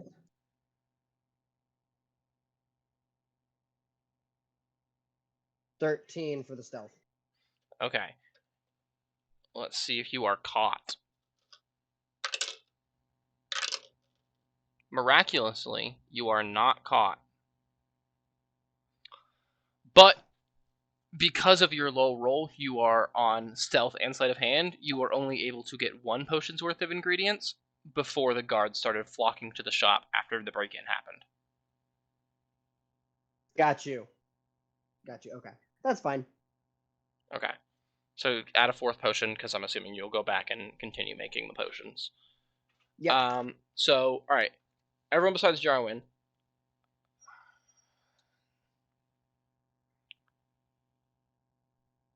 If you would like to, you can search for bedrooms to... Yeah. To rest your head will just be like... It'll be like a plain room with a hammock. Mm-hmm. Like a big hammock. Yeah. And like a lot of shelves for his like heads and stuff that he's gonna bring back. Mm-hmm. Okay. And like shelf space for his knickknacks. Of course. Yeah. A nameplate appears. To place his knickknacks. A nameplate appears outside both yours and Jarwin's room, by the way. Okay. With your names on it. Fury, do you find yourself a bedroom? Yeah. Or is there something else you would like to do? Yeah, she kind of half-drunkenly stumbles, carrying what's left of the Evermead, with a very full belly. It's just like... She's like, alright, where's the bedroom? She stumbles through the halls and just kind of picks a door, and is like, is this one a bedroom? And she opens the door and there's a bedroom. Yeah, I was saying, judging how this place seems to work. She's like, oh, first try. Wonderful. Does the place basically conform to what she would want in a bedroom? Yes. Yeah, so she's so used to traveling that it's basically just a higher end like inn room, but Mhm. it has enough room like on the side, basically as like a playpen for her familiar. Of course. Except the toys are a lot more, demony. Okay. I want to clarify this. In each of your bedrooms, there are no windows. Mm-hmm. Okay. Because Yeah, this place doesn't actually connect to the outside. Yeah. Yeah.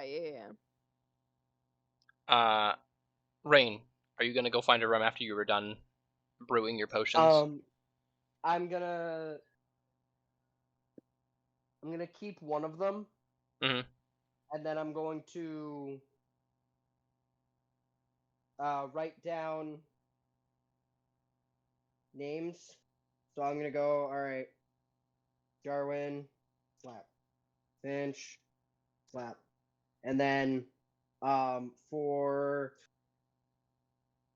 the last, because there's an uneven amount for the last one, I will flip a coin. So it's Fury and Maluk. Maluk. Couldn't remember what his character's name was. So Maluk will be heads, Fury will be tails. Maluk. Okay. I'll write that down, slap it, and I'll put them all down. And I will then head to a door, think about, what I would want in a room. With a nice water bed. Opens the room, it's just a bed of water. It's just a pond. It's just a stream. Just a nice little body of water. There is like a natural spring in your room. Wow. Wait, legitimately?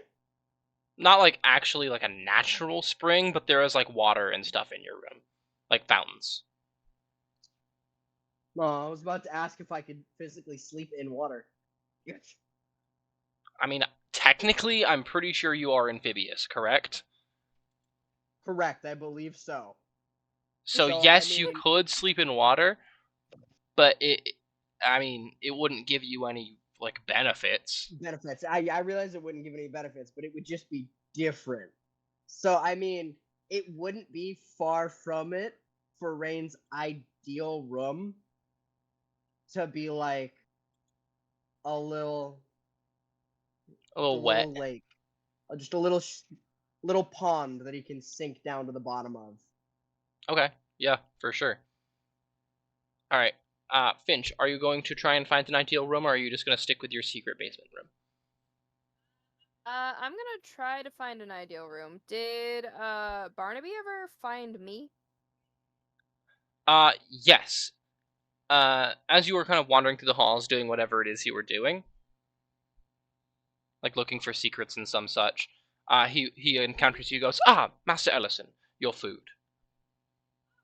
Oh, thanks, Barnaby. Hey, I have a question for you, or rather, a couple questions. And also an apology, I guess, because I was kind of snooping, but I don't know if it's counted as snooping because I guess this is technically our house now. But I found a room that had these items in them. I don't know if they're important or if I could keep them or not. And you show him the necklaces and the rod. Yeah, specifically, I show him specifically the one, like, the locket with, like, the people, the person, and then, like, the group shot, and then I show him the rod, yes. You found Madame Nevy's room. What? Sorry, that was not Ellison, that was Crow. Nevy's room was in the basement? That's crazy. Anyway. And there was no flowers, no... Who's Nevy? It would be a depressing room. One of Master Axel's old acquaintances. Which one would that be? And I like open the locket because I'm like, after he said that this room belonged to someone specific, I did like open it up and I was like, oh, maybe it's one of these guys. He points to a short, like petite human woman in golden armor. Huh. All right. With a massive axe. Oh. Probably about twice her size. Was she able to ever like throw that? Like not necessarily throw that, but like swing that all right? It's like twice her size. She was quite formidable in battle, I've heard. Ah, of course.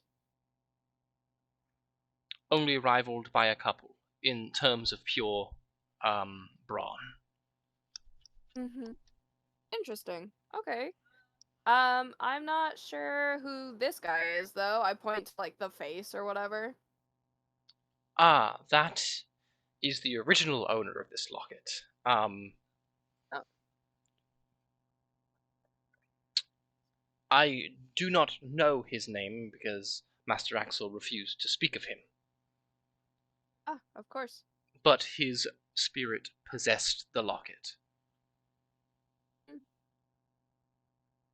Alright. Well, that's a bit, dangerous. Ellison's kind of, like, not really sure he should be touching it anymore. Oh, don't worry. I see your hesitation. He has since been exorcised very painfully and against his will, and the will of the wielder at the time.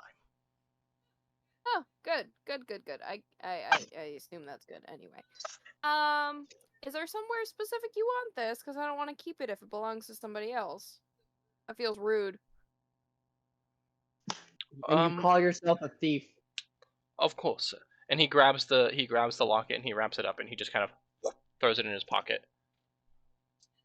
And then I also found this. I like present the rod. That would be Madame Nevi's axe. Her axe? Yes, sir. He touches the rune and it expands into a 12-foot long pole with an axe at the tip. And I assume I like yeah. like yeah. fall forward. Yeah, like just You think Miss Nevi would mind if I gave this to Maluk? No, sir. I heard my name. I think Madame Nevi has passed. Oh, right. Sorry. Maluk, would this be something you're interested in keeping? And I like touch the rune again, and I'm assuming it kind of shrinks again. Well, Maluk's not with you right now. That was Caleb saying he heard his name. Oh. Maluk's in his room. Oh, okay. Well then.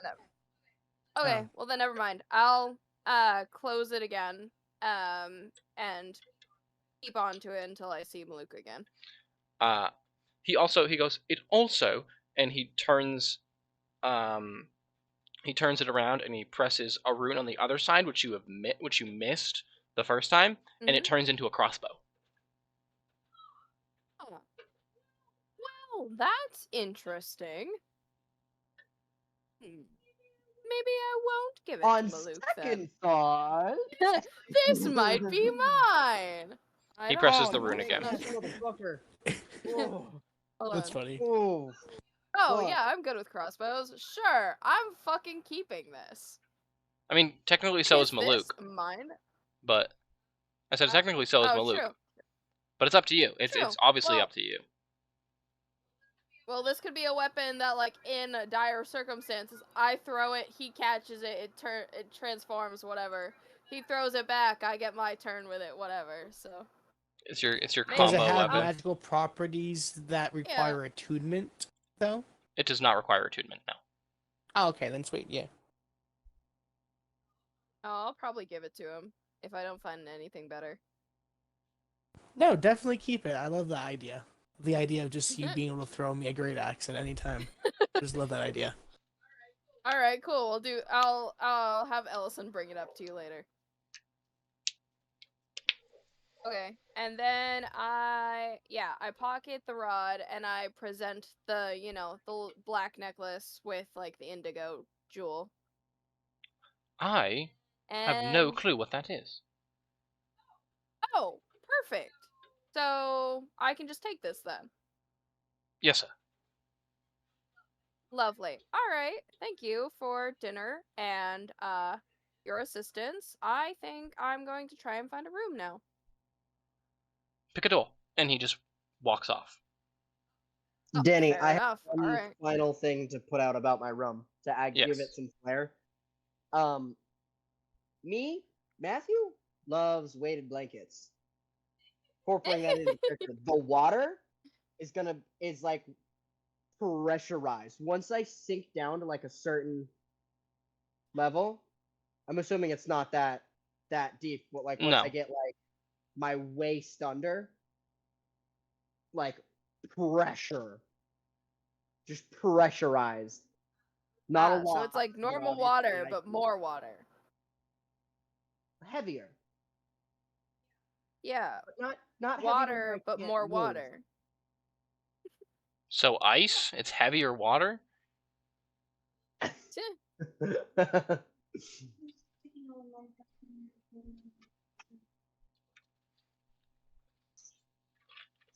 Right here. Yeah, that's all I would like to add to my room. Okay. To preface my room, can it be similar to like having to turn the candle whatever to get into it? Can I like have to do a secret to get into it? Or is that a no-go? You prefer me to just be simple? I mean, it's not impossible, but I'd have to do some behind-the-scenes stuff to get that to see if it would work the way you want it to. Okay. Well, I mean, even if it was like, yeah, okay, that's fine. Because, I mean, like, behind-the-scenes stuff with, like, the magic of the house working, I would need to see if the magic of the house would meet the needs properly. Because that's a bit of a not complicated request for me personally, but for the house it's a bit complicated, so it's possible, but we'll see. Okay, that's fine. And I can just pick a room for now, I guess. If, I don't know.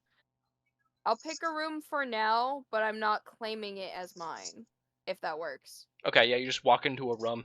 A very basic room. Fits and your I'm just needs. like, I'm tired. I'll find something that fits me later. Yep, and you go to bed. Everyone heads to sleep. Yeah. Yeah. Yep. And take a long rest if you need to. I don't know if you need to or not. I don't think you did anything. I don't think so. No. Yesterday. Yeah, no combat-y stuff. Yeah.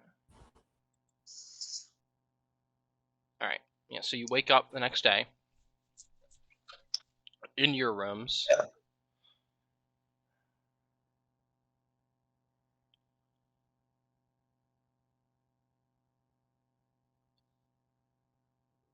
What do you guys do? I stay in my room a little bit longer because this would be the first time Rain's been comfortable. Fully been able to let every guard down comfortable in a room. So she's just gonna wait there for a little bit. A little bit longer. Maybe Finch? until someone gets him. I'm probably not gonna stay in the house after I wake up. Probably head to the tavern because I know I can get breakfast there. Even though I know I can get breakfast here on the off chance that I see Barlow again, I guess. Wow, it's crazy seeing you here, Barlow. Anyway. Anyway. Like, I'm not like searching for him to interact with him, but like if I see him, I see him. I'm not trying to interact at the moment. Yeah, you're not like stalking him. Yeah, I'm just like, hey, I kissed you yesterday. If I see you, then I see you, and maybe we'll talk about it. But also, if you don't see me, I'm probably gonna walk away. That was a spur of the moment thing. Didn't think it through. Anyway. Yeah, and Finch does not have the knowledge of Crow, where Barlow went, huh, okay. Yeah, he's like, oh, maybe I shouldn't have done that. Alright. Consequences will find me if they need to.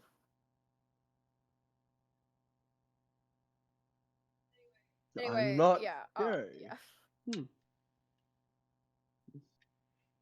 God, imagine. No, that'd be so fucked up. I would not do that.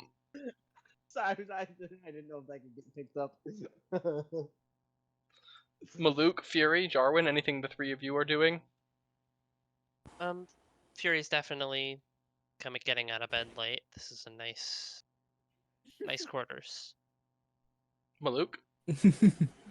Maluk will get up and he will go and get a giant. He wants the biggest fucking omelet you will ever imagine, and he wants it like stuffed with like meat, onions, and just basic shit. Okay. Are you calling for Barnaby, or do you just kind of walk out?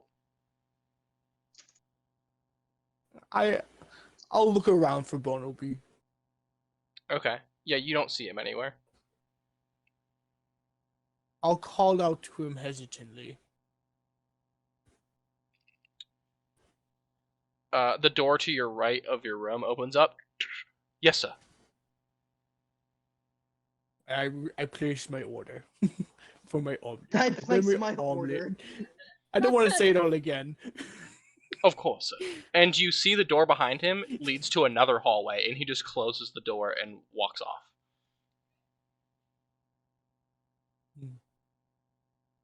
Yeah. Is there like a potion room? I look for a potion room. Yes. There is, yes. Yeah. Oh, was that established yesterday? Yeah. Sorry. Yeah. I didn't hear that part. What other potions are there? Any like health potions? Or they just clear them all out? It's an alchemy room specifically, so made for brewing potions, not exactly where potions are just randomly found. That's what. Okay, yeah. Sorry, I was doing something a second ago. You're all good. Technical issues. All right, Jarwin. Oh, sorry, you're not done. My bad. No, I am done. That's it. Go ahead. I was about to say I was done. Go ahead. All right, Jarwin. Anything you are doing as you wake up, or are you just kind of? So Jarwin kind of wakes up and he stretches, and then he remembers that there was like a spicy moment between Finch, and he sprints to go find Finch. The question is between Finch. The question is, Spicy moment. Does he catch up to him wakes up, before he leaves? Wakes up far before Jarwin does. Okay, but Jarwin doesn't know that. So he's sprinting, trying to find Finch. He's just running around the house like a dog looking for its owner. Yeah, pretty much.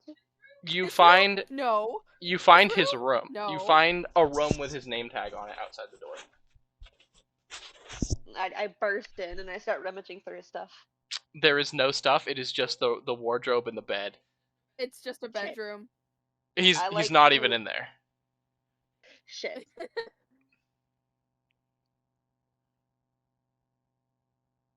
I know, he just spends his time trying to find Finch. Imagine he just opens the door. He's like, "Where's Finch?" And he opens the door and he's just in the tavern.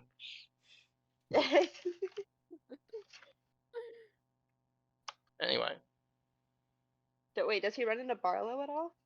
Barlow is not at the house, so no. Oh, shit, okay.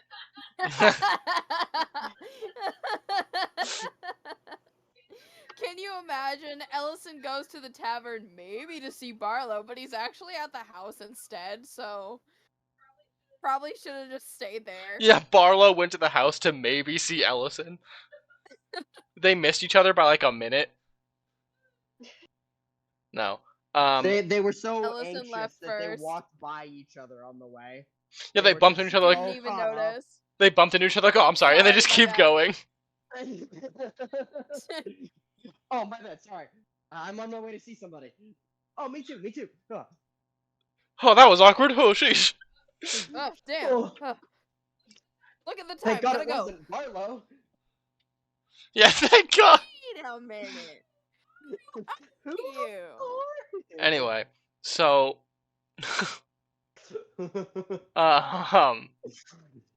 yeah, Finch, you arrive at the tavern, and there are quite a few people out and about. Make a perception check. Let's see if you find the boy, the man. All right, the man, The myth, the legend. the legend. That is a Barlow. 12. Not very good. But also, I'll say he's a little sleepy, and there's a lot of people. Yeah, you don't see Barlow. Okay. You don't see Barlow, but Barlow sees you. Sees you. Wow. Yes. Wow. Wow. Wow. Are people still like hyped from last night, or like? Oh yeah, what's the energy in the vibe tavern. here? The energy in the tavern is like sleepy, but like people are like in good spirits actually, because like you guys are gonna go fuck up the Frostmaiden. You guys are Yeah. super cool. Oh boy. You Yeah, guys I said you were wonder gonna how do this that. vibe got here. Danny. Matthew. Rain then remembers that yucky tavern, and realizes that he can't go back without a disguise. So he's gonna get out of his room, and he's going to think of like a disguise room, like a room with a bunch of different clothes, hats. Mm-hmm. Do I find one? No. Fuck. Yeah. The funny thing is, the disguise person left. It's funny though, because like, yeah, this house kind of works like the room of requirement, where like the room you need is if you open the door, it's there, but the room has to exist in the house first. Oh. That's still pluggers. Okay. Yeah, so you Then open Ra- you open the door and it's just like a broom closet. I was like, all right, damn. Then I'll disguise myself and change my look and go back. All right, how do you disguise yourself? Well, I'm just gonna over equip myself with like warm gear. Oh, So like I God. got flunky clothes on, I got this big old mask and whatnot on. The crown I'll leave in my room. Mm-hmm. Put it on the stand next to my waterbed. Right, of course. Of course. You slept with the crown on? Obviously. Of course, it's crusted to his head. Duh. It's like a coral crown. It's like a coral crown when I Bro doesn't put it wash on, his hair. like Are you kidding? Ray does. His hair is He like thinks his most standing under the important water feature. is washing his hair. No. He's like Brock. No. He's like Brock. Rain showers, shampoos his hair, he puts conditioner in his hair, and then he waits at least 20 minutes before he rinses the conditioner out of his hair. Conditioner. Before he Your rinses it out. Your Massachusetts came through. I don't want to talk about it.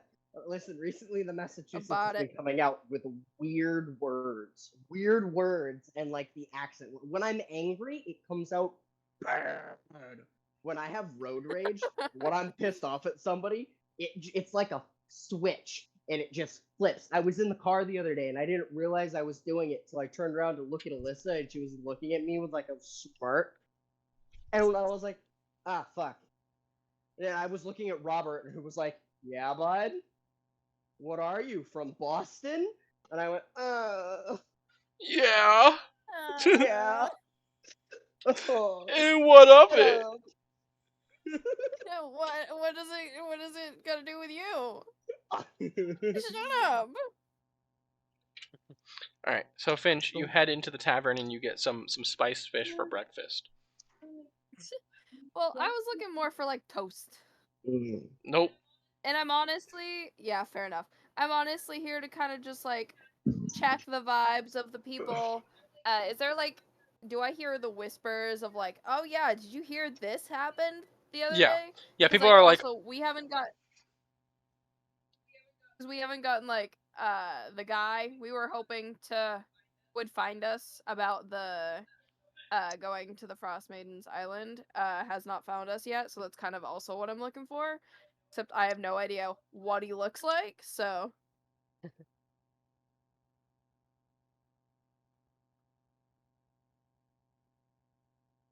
yeah, he not he. You hear a bunch of whispering like, "Oh my god, like did you hear this like really pog group of people called the Frozen Outsiders went to this Frostmaiden's island and told her to go fuck herself and then they're going to kill her like tomorrow." You know, in hindsight, we should have called Yikes. ourselves the Wastelanders. That would have been so much better. the Frostlanders. They're like Skylanders but cold. Skylanders, but cold. Oh, you don't want Cat to see that? It's not that that I'm worried about. Oh, Peter. It's my brother who is attempting to read that I'm worried. Not because not because he'll give me shit for it, but because he'll start running around smacking us with it. But yeah. And that's a fact. It seems the rumor mill has gone a bit crazy since last night. Yeah, they don't like seem to recognize me, right? Like even though my hair is probably the only kind of it like hair of its color in this town. Yeah, make a stealth check. Oh, cool. I'm good at those. That was a genuine remark. I am good at those. Yes, you Get my are a food, rogue. I'll be right back. You're all good, Caleb. You could be a rogue with bad stealth. I mean, yes. That was a 19 total. I rolled an I yeah, can I run rolled over an to 8. Walmart with Snap card. In a few levels, you'll be able to make that 8 a 9 and just automatically succeed.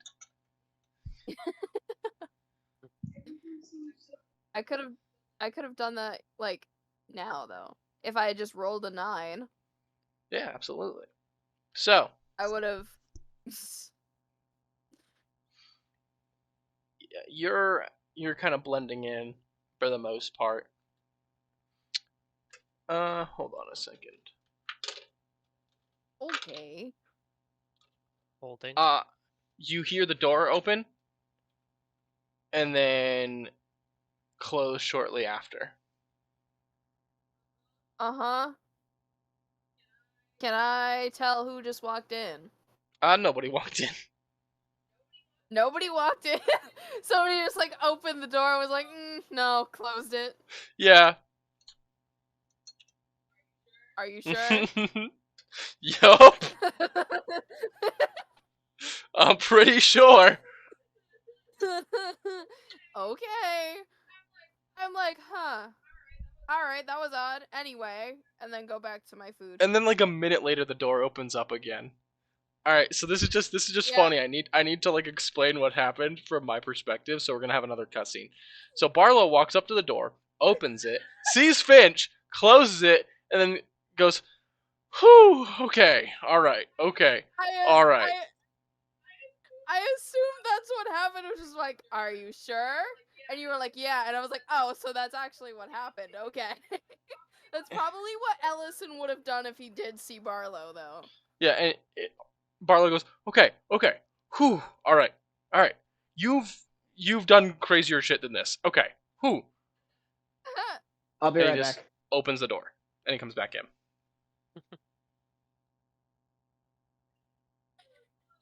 Hold on, I actually have to write that down because that's fucking funny.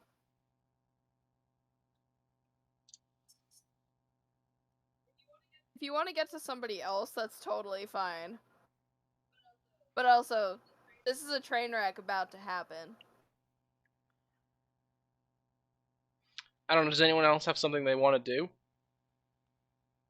Fury did want to upon waking up, order some an orcish delicacy from the south, the orc bacon. Okay. Do you leave the room and call for Barnaby? Yeah.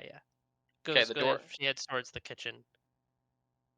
Oh, you head towards the kitchen? Yeah.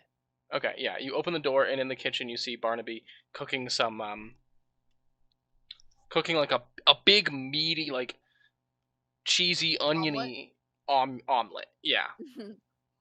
Omelet. Omelet, if you will. And he goes, Madam Fury. That's probably for Maluk, isn't it? I might be a little too late. Regardless, I want to have some orc bacon, if you've heard of it. Of course, my lady. Not made of orcs. I understand. And he whistles and he snaps his fingers, and another pan appears and starts sizzling some bacon. In the way that orcs prepare it.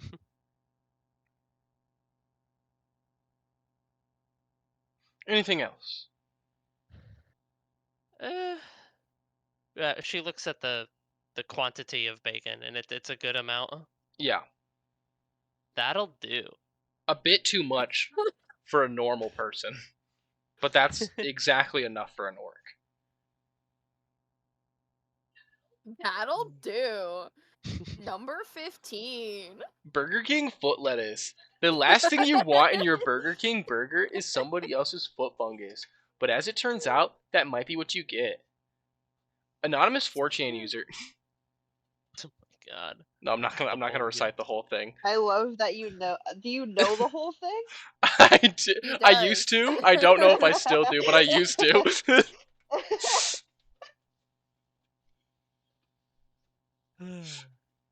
All right. It was my favorite meme for like a year.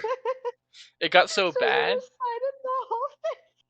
Yeah, it got so bad that I got so bored of saying it normally that I would just put B's before everything. Bumper bit beam. Burger Bing bubbavis. But bapping you bought in your Burger Bing burger is somebody else's babungus. But babbit burn bout, bat bite be what you bit. Babungus. Somebody else's babungus. Okay, back to D&D. Sorry for derailing. Jesus, I forgot that would happen if I said that.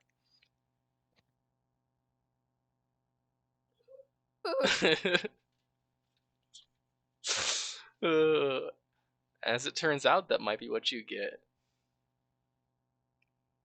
Anonymous sorry.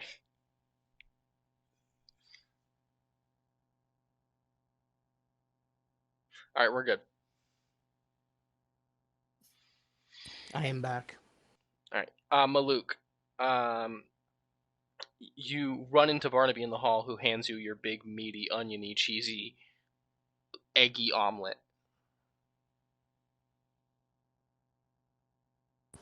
Thank you, I appreciate it. Enjoy, sir. And he just turns and walks off. I go and eat it. Okay. And then I'll go to where Finch is or where everyone is. Alright. Yeah, so you head towards the tavern. Alright. Fury, after a little while, you get your orc bacon all cooked in, like, just like a egregious amount of bacon. Yeah, it's really good, thick cut, like glazed. Yeah. Kind of like spicy and weird. It suits an orcish palate. It like burns going down, but not like a bad burn. Did you also just look up Hero's Feast, by the way? Like, yeah, I that's where I got the other stuff from. And okay. I'm like, what does Fury want? So I went on the 5e tools, and I'm like, looking through Hero's Feast. Yeah, that's funny. Because I'm like thinking, like, these are really specific food recipes. Like Matthew's like, I want a fucking cheeseburger with 3 pieces of cheese and 2 patties. Maluk's like, I will have fish. Well, I have decided that, Fury does like some good food, and it's just we haven't had the opportunity to actually indulge. Yeah, because you've just had in fish. Unique cuisine. It's been like fish, spiced fish, fish and chips, chowder. Fish and Yeah, fips, a little bit of goat milk. Yeah. Not cow milk because you're in the winter land.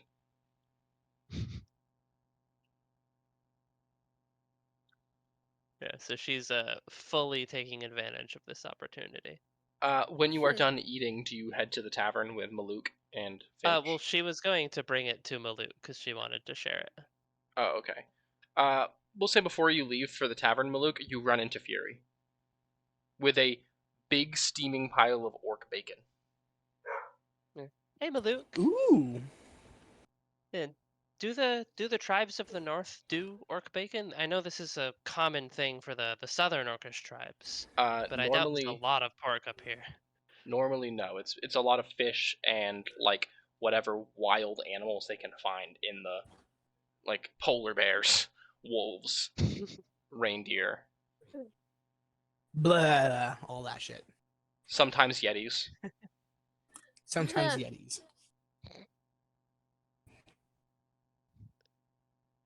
Well, I wanted to see how you'd like this. This is a common orc delicacy from the southern tribes.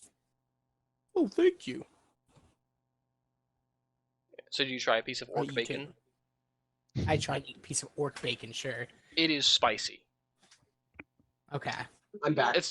It's not like overwhelmingly spicy to you because you are an orc and your body is like a bit different. So you eat this spicy bacon, and you're like, "Ooh, that got a bit of a kick to it." Fury, you start crying.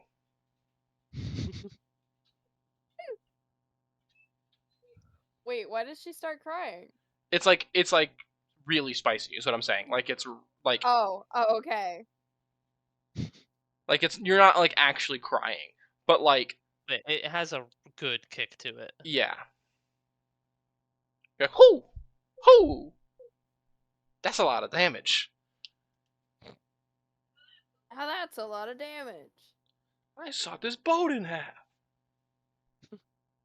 I have a question. Is anybody still in the house? Maluk, when I leave? Jarwin, and Fury. Yeah, and we're leaving. Me and Maluk, at least. Yeah. Unless Jarwin has hence evacuated to try and find Finch. He's like, oh no, my best buddy, where has he gone? Yeah, he's left run me outside. all alone. He's run outside looking desperately for Finch. Okay. Make an investigation check, Jarwin. Let's see if you can track down his footsteps in the snow. He's like, I see Ellison do this all the time. Obviously, I can do it too.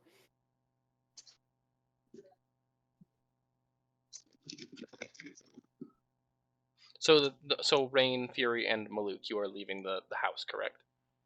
Yes, I'm going to see if I can't listen in and gain any information from the cultist. I got a nat 1. They went there once. Ooh, I doubt honey. Honey. What would that be? Would that be a what kind of check is that? Investigation. Oh, ooh, honey. Yeah. So natural 1. Come and find me.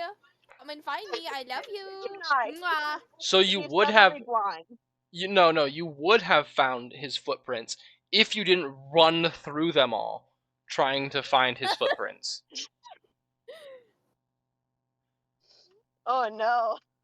Darwin baby, no. Oh.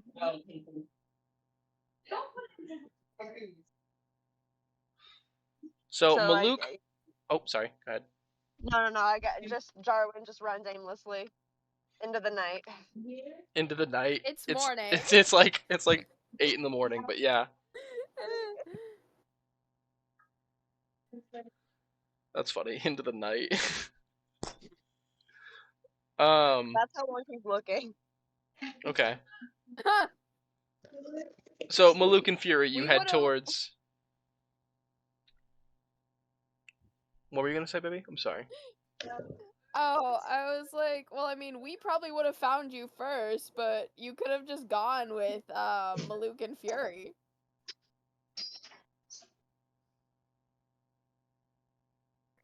Oh, that sounds easy.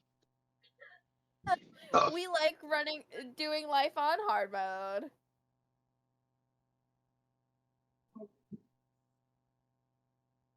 All right. Anyway. So, Maluk and Fury, you head towards the tavern, and you arrive shortly after Barlow. So Barlow still hasn't even made it to the bar yet. Oh no, I've got all of this. Before the two resident monster folk arrive. Keeping it dry, Maluk, Fury, as you Yes. as you enter, you see Barlow kind of just not slowly, but like awkwardly walking towards the bar and Finch specifically. Oh, the show's about to begin. Ooh, I feel drama, says Fury's like, oh, they're such good friends. Fury's like, I'm so glad that Finch has another friend. And then Maluk's like, it's time for the tea. He's like, I'm waiting. His like hands are steepled. He's waiting for the drama. Spill the tea, bitches. Oh no, my fine. tea. Okay, Oh so no, my tea. What do the two of you do? They settle in. The show's about to start. Basically, yeah, I guess. They're like, we're gonna wait. We're gonna watch and see how this plays out. We may come in afterwards.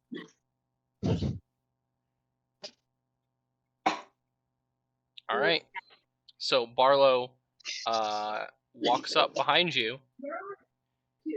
And he Behind me. Not like behind you, like exactly behind you, but like he walks up behind you and then he kind of just takes the seat next to you and just kind of awkwardly drums his fingers on the counter.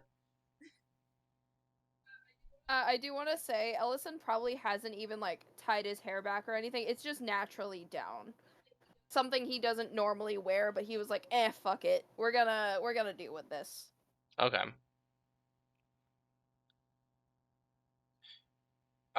He like,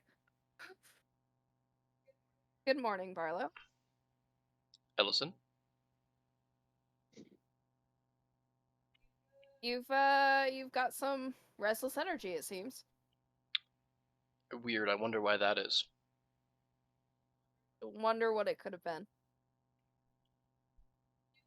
Do I like passively notice the two my two companions waiting in the tavern, or do I just kind of, Make What's your passive perception? 20. Yeah.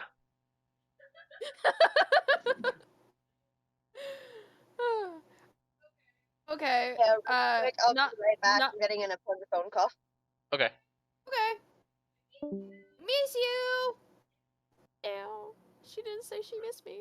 Oh, oops. That's the wrong button. That's the right button. But I need it to work. It's not that I was looking for them. It's more like I was just, wondering if I saw them come in. He's gonna just ignore them, for this point in time. I'm assuming you want to, talk about it, or, ignore it? Nope.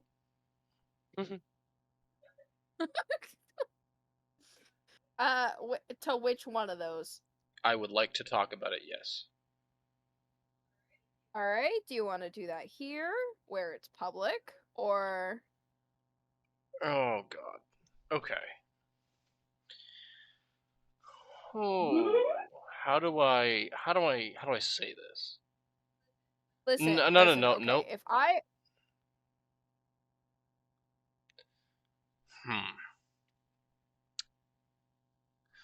Fuck it. Your place or mine?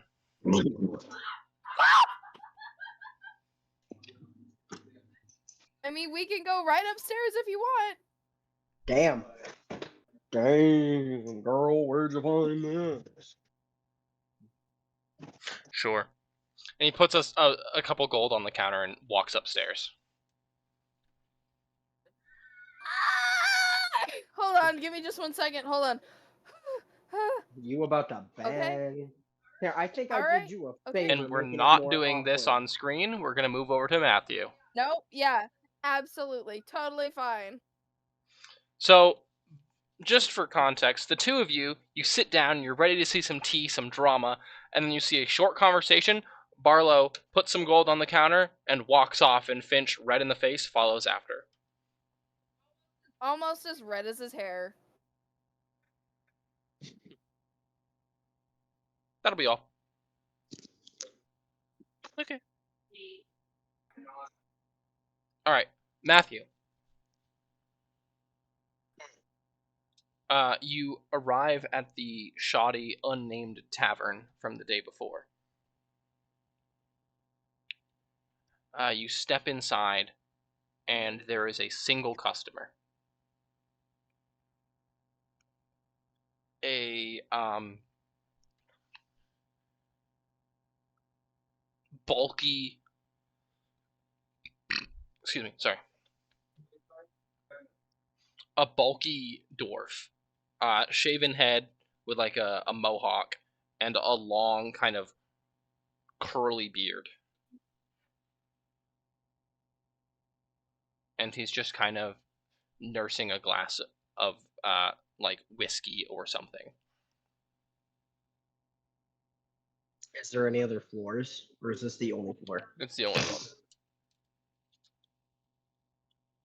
It is just a bar, basically. It is the only customer in the bar.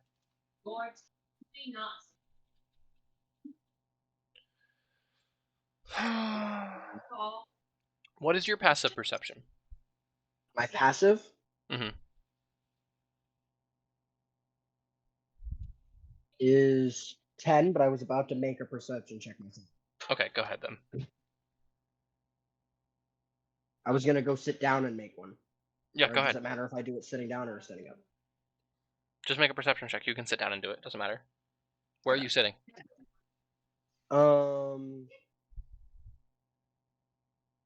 of at a table in like not like in a corner, but not in the middle of the room either. At the most strategic point I can, to where I can listen in on a conversation of anybody that walks in and picks the first seat they see. Gotcha. Or picks they wouldn't picks the first back seat they see. Gotcha. Away from somebody. Gotcha. Okay. Like if they wanted to have a secret combo. And for the perception check, that was 15. Okay. You see the two Dragonborn from the night before walk in, followed by 3 more.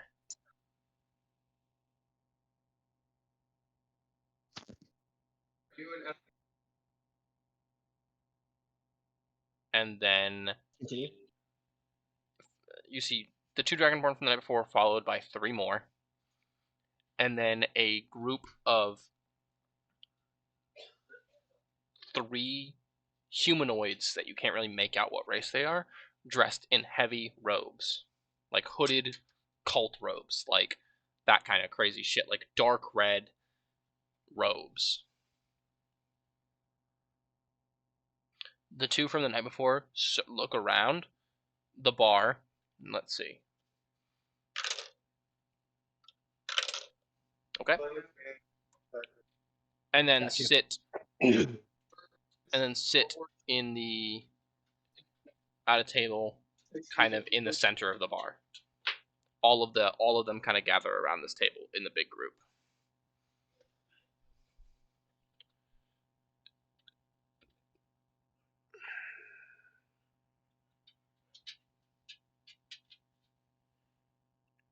Make another perception check for me to see if you can hear what they're saying as they discuss.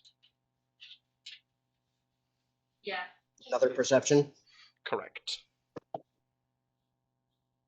18. 18. All right.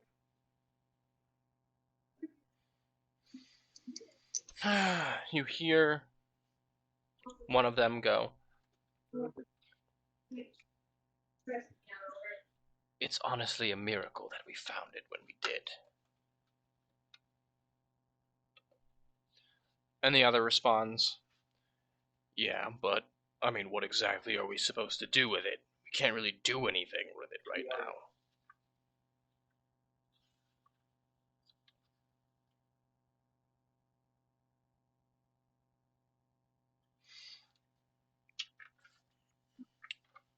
And one of the newer ones who you haven't seen before shrugs and goes, "Who cares? We have enough life energy to make it work as it is."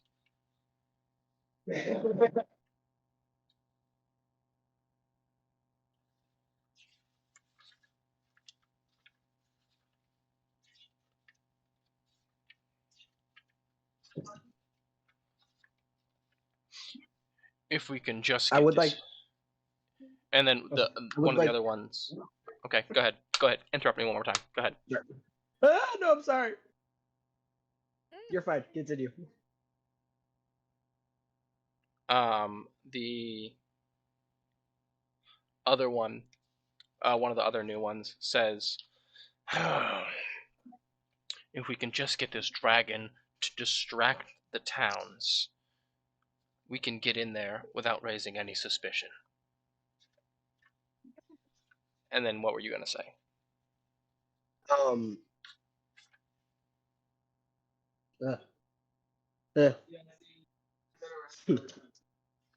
Do I know of in any of the have there been any of news of any other dragon sightings in any other towns since we saw ours? Like, has news traveled? Make an intelligence check for me. Oh, I didn't want to exit the character sheet. 19, just straight intelligence. Correct. 22. No.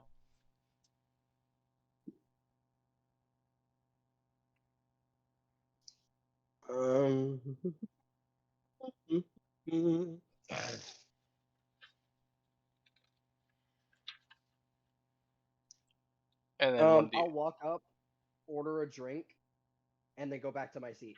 Okay. As you sit back down, one of the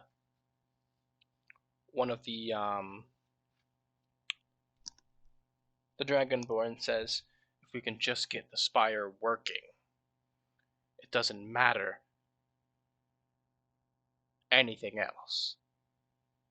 We just need to get it to start working." Why does it? Does that ring any bells for Rain? On this plane? No. That's where I know it from. Okay, that makes sense. Would in all the information that he's read, would he have ever heard or seen any mention of it?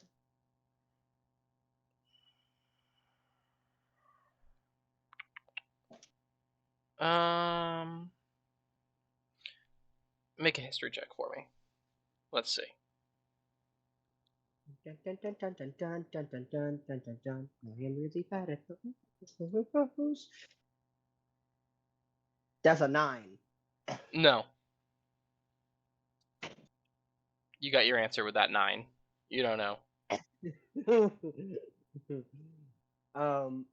Okay, I will just continue to listen. Okay. They switch their topic from that to more mundane conversation.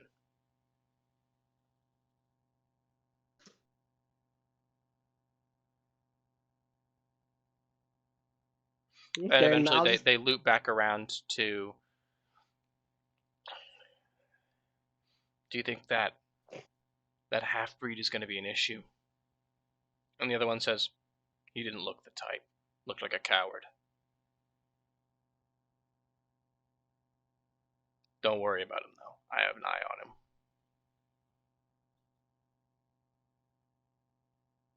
He recently got himself a cute little house.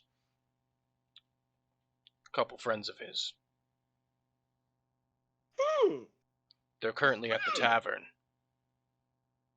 The main tavern. The one in the center of the city. It really would be a shame if something happened to them, wouldn't it? Oh, so they know you're there, probably, Rain.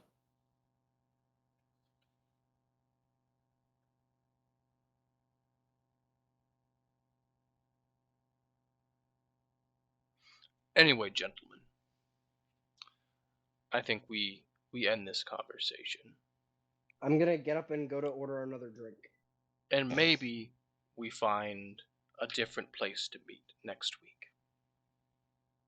And stands up and walks past you, Rain, as he walks towards the door. Make a Constitution save.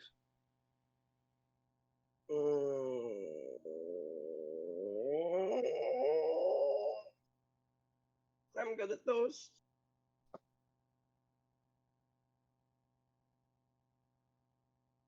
22. Okay. He walks out. Did I see what he did?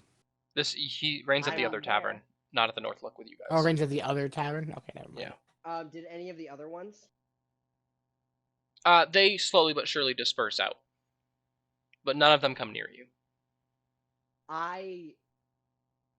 Not when the last one leaves, but I wait for 3 in total to leave, and then I leave after. And then I'm gonna see if I can't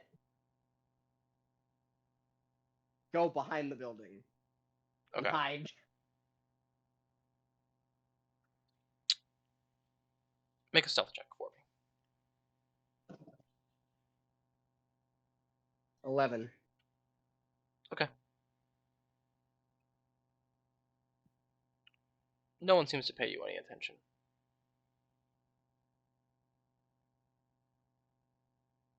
Do I still see the line of them, or did they completely disappear when they went out the door? They disappeared when they went out the door. I'm going to speedily make my way back to the tavern. To the North Look? Yeah.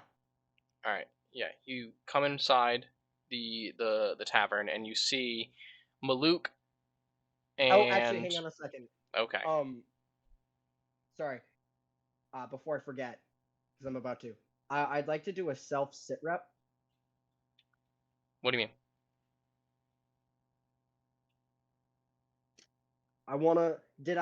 First a question. Did I feel what caused the save? Nope. Nope? Okay, then never mind.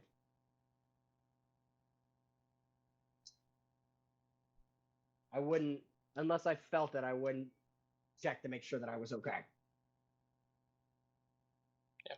So you step inside the tavern and you see Maluk and Fury kind of sitting at a table, talking about... Is it, like, quiet? The tavern or Maluk and Fury? The tavern, is it quiet? No, it's pretty lively. It's pretty lively? I'm gonna go gather, I'm gonna try to gather everybody. So everybody that I can see, I'm gonna be like, alright, hey, where's so-and-so, where's so-and-so? Find them until I get down to it just being, Sure. So you... gone. So, yeah, so you... I don't know why I was having such trouble there. You step in and you see Maluk and Fury. They're talking about what? What are you two talking about as Rain comes in? Yeah, and I heard that ants can lift up to 5 times their weight. It's insane. The book was awesome. I love that book from yesterday. Yeah, ants really are impressive. You know, one ant isn't too much, but a whole swarm of them. Do I hear this as I walk up to the table? Yeah. They're talking about fucking ants. Okay. Why are we talking about ants? Well, up here in the cold Why north, not? Luke doesn't really have to deal with a lot of bugs. Yeah, But it was really interesting seeing a different kind of bugs. Where's Jarwin and Finch? The silence is very telling, guys. Jesus. I was Finch went preoccupied upstairs. by I think he was ants. talking with Barlow. They had a quick conversation, and then they went up somewhere. Probably some secret Black Swords business. That's what I'm Jarwin, thinking. I never really saw him this morning. Jarwin slams the door open. Where Where is he? Found him. Rain's gonna do an intelligence check to see if he can put 2 and 2 together. Sure. Can I make a math check? the equations start forming. So it's up I got to a you 9. whether or not. I don't know if Rain would put 2 and 2 together. Oh, buddy, I just gotta say, man, I don't know if a 9 is like low enough to be a failure on that regard.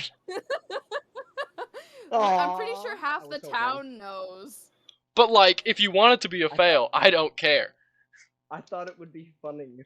Okay, then you have no fucking clue. You just take what Fury said at face value. Yeah, Jarwin slams the door open. Where is he? He's upstairs talking with Barlow. I'm gonna go get him. He gets like an evil grin on his face. Talking, you say? I mean, that's what I was told, unless you. Oh.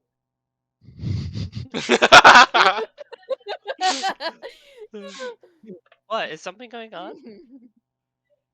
Oh, you sweet, innocent. So when a man and a man really like each other, they go to fucktown. And I think that's what's happening upstairs. Oh. Good for them.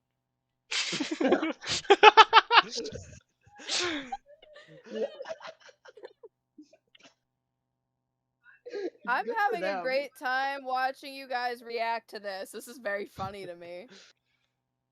So, but Matthew, sadly, I gotta go cock block because there's some pressing matters. I fucking swear to God, do not do this again. I mean, do you want to die while having sex, or? Jesus Christ. I mean, that's a hell of a way to go. Literally. That's a hell of a way to go. But, like, I got a feeling something bad about to happen. And, you know, I wouldn't want someone to be balls deep in someone else when everything goes kabooey. I don't know who's going to take the top, you or Barlow. It could be a coin toss. Are you kidding? Are you kidding? No. Are you right. Sure? You're right. You're right. Yeah, you're right. Barlow's obviously the bottom, you guys. Oh yeah, sure, absolutely. So are you gonna go up and knock on the door, Matthew? I will go up, knock on the door, and before I do it, just as a check, I'm gonna stand there in silence. And if I hear something, yeah, I'll back away. Yeah, you hear something. I'm not gonna describe what you hear, but you hear something. Yeah. I'm gonna give it a minute or two, actually. You know. Now it's awkward, and I haven't even done it. Yeah, Rain walks up to the door and goes, I'm good, and just walks away. I put my fist to the door to knock, and that's when I hear the first, and then I go, you know. What? You cut out, so please don't repeat the sound. I'm on second thought. I'll give it a minute if they die. If they die doing it, that's a way to go. And I'm gonna go downstairs and I'm gonna explain what I heard to the group that's not having sex, and I'm just gonna be like, Who says? so, listen, I'm not gonna say Raymond, but listen, you know me, I am not a bush beater. I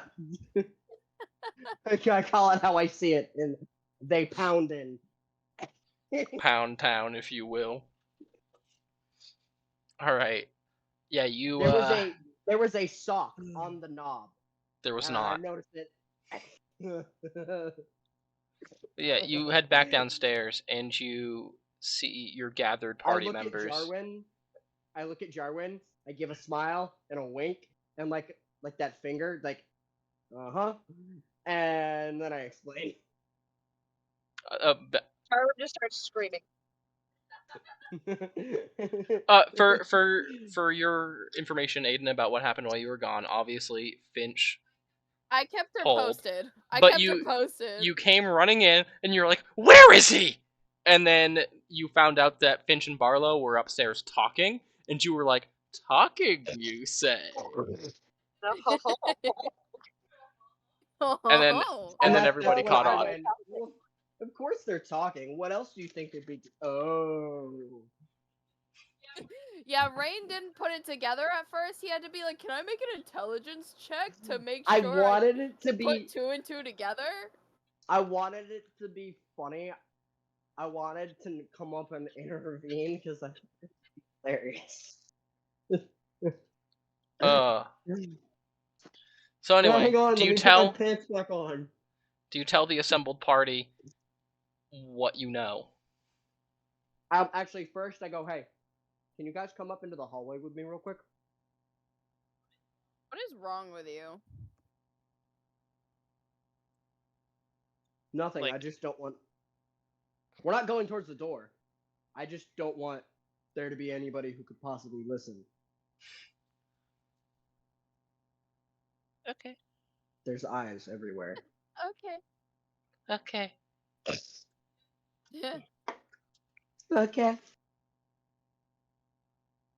So did the three of you follow Rain upstairs? Yeah, clearly something important is happening. Yeah. Okay. Now, Rain. And we all know about Jungo, right? Yeah, you all know about Jungo now. Fury, can you put Jungo on the stairs so that he can watch out? Yeah.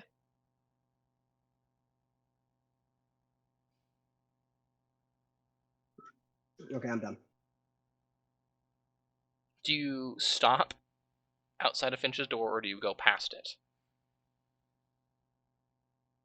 We go past it. How did he even know which one was ours? It was the one that the noise was coming from. Which one do you think? Who says we were the only one making noises, huh?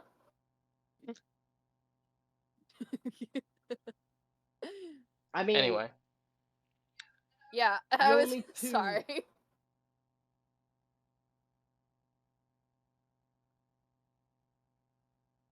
So you move past it, whatever. Fine. I don't want to listen to them fucking.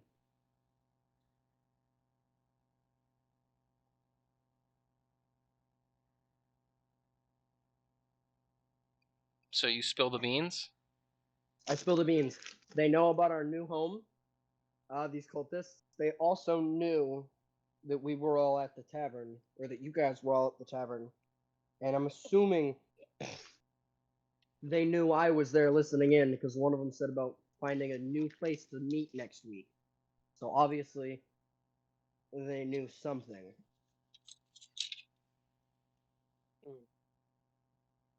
Is that all so you tell them? So you think they're going to attack the tavern or something? Well, I tell them everything, but I'm just eating at the moment. Okay. So you also tell them about the spire and such? Yep. Okay. And about the dragon just being a distraction. Something about the blood spire.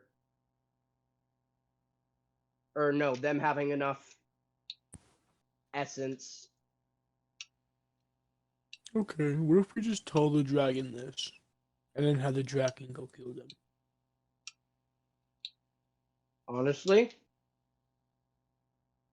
that doesn't sound that bad an idea? Would the dragon want to kill them? I mean, they're dragon cultists. Plus, they're trying to get wherever.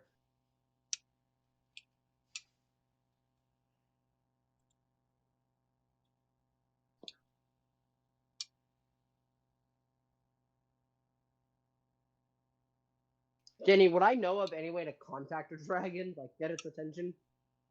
No. No, I didn't think so. Dragons are like events. They happen to you.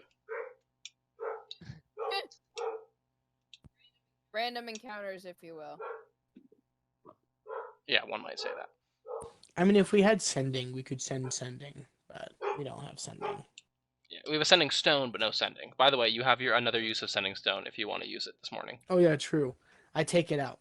My name's Maluk. Who are you? During this conversation where Rain's like, "Hey, danger." Yes. This is Okay. bugging Maluk. Fair enough. He wants to know where the fuck this is. You hear the feminine Fair voice enough. respond, "I am Avarice."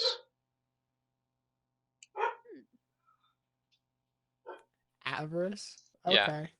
Okay. They go, "I am Avarice. Why do you have this stone, Maluk?" How do you spell avarice? Like the sin. Averice. Or is it AR? Avarice. Do I know what avarice RICE. is? Yeah, like the name Ava No, and then I don't. rice. Okay. I literally spelled Yeah, it I have like no 3 idea times. what- Well, you cut out 2 of those times. Okay. Do you know what avarice means, or do you know what it is? Is that what you asked? Do I know what it is? Make it like it's just an intelligence check, I guess. Probably not a word that would be commonly used by orcs, but you might have heard it. Intelligence. Yeah, that's a 14. It's just like being greedy. Do I know the being called avarice? Well, the 14, you don't know. Okay. Names are weird. Yeah, it's someone called avarice. Huh. Okay. Put in my patch. Okay, now back to contacting the dragon.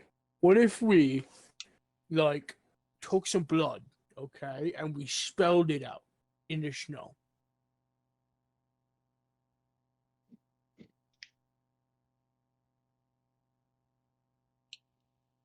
Yeah, no, that's a good idea and all, but where the fuck are we gonna get that much blood? Not only that, but how are we gonna make it so that it shows up in the snow perfectly, and it doesn't sink down into a layer and then get washed over by another? No, I think this isn't a bad plan. We just need a way to guarantee that the dragon will be here. And we also need that a lot of blood. That can be acquired, but I don't know if you guys are willing to kill a town of people to do it. No, we can get blood in other ways.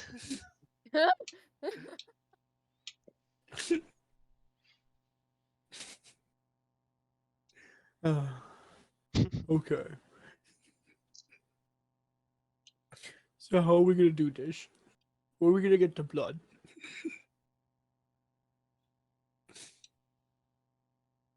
I'm waiting for someone Oh, to be no. the voice of reason. Yeah, Fury. You said we can get blood, Sorry, bud. your voice of reason is currently unavailable. It's currently getting reason. Thank you, Matt. I was just thinking that. Thank you, Matt. It doesn't have to be blood. I'm sure we could use like some paints or Hit. we can just kind of like set I some mean, I like guess. set some coals on fire. Stone, kinda if like- you will. You're busy. You can't talk right now. No, I know, but I'm like out of character. I'm like, here are all these things that you could use. You don't have to say them, but like here are some options.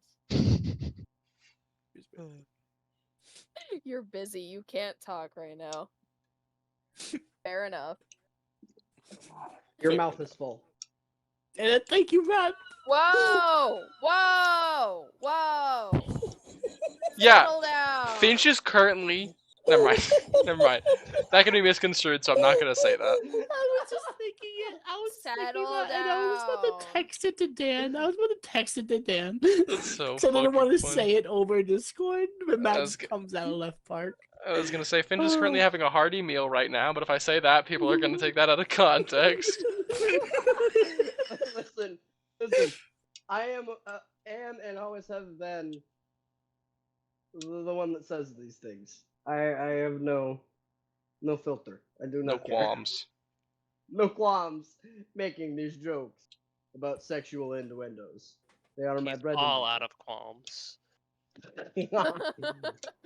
Okay. How about a counter offer? Instead But of I'm writing a full of message. calmness. Calmness? Okay. As you say so. But And so is instead of doing Finch. that, we could go and kill all of the people that are planning to do all this, and then use their blood to write out the message. The only thing is that I don't know where they are. Oh, Denny, was I given a way to contact? Oh, what's his face? No. Axel? No. He I would believe I contact asked. you. That's what he said. Yeah. Rain would remember that. He said he would contact you, not that you could contact Okay. him.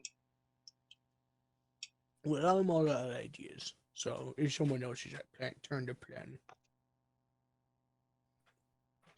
And by this point, I'm gonna go. And you know what? I think he's had enough fun. And I'm gonna go knock on the door.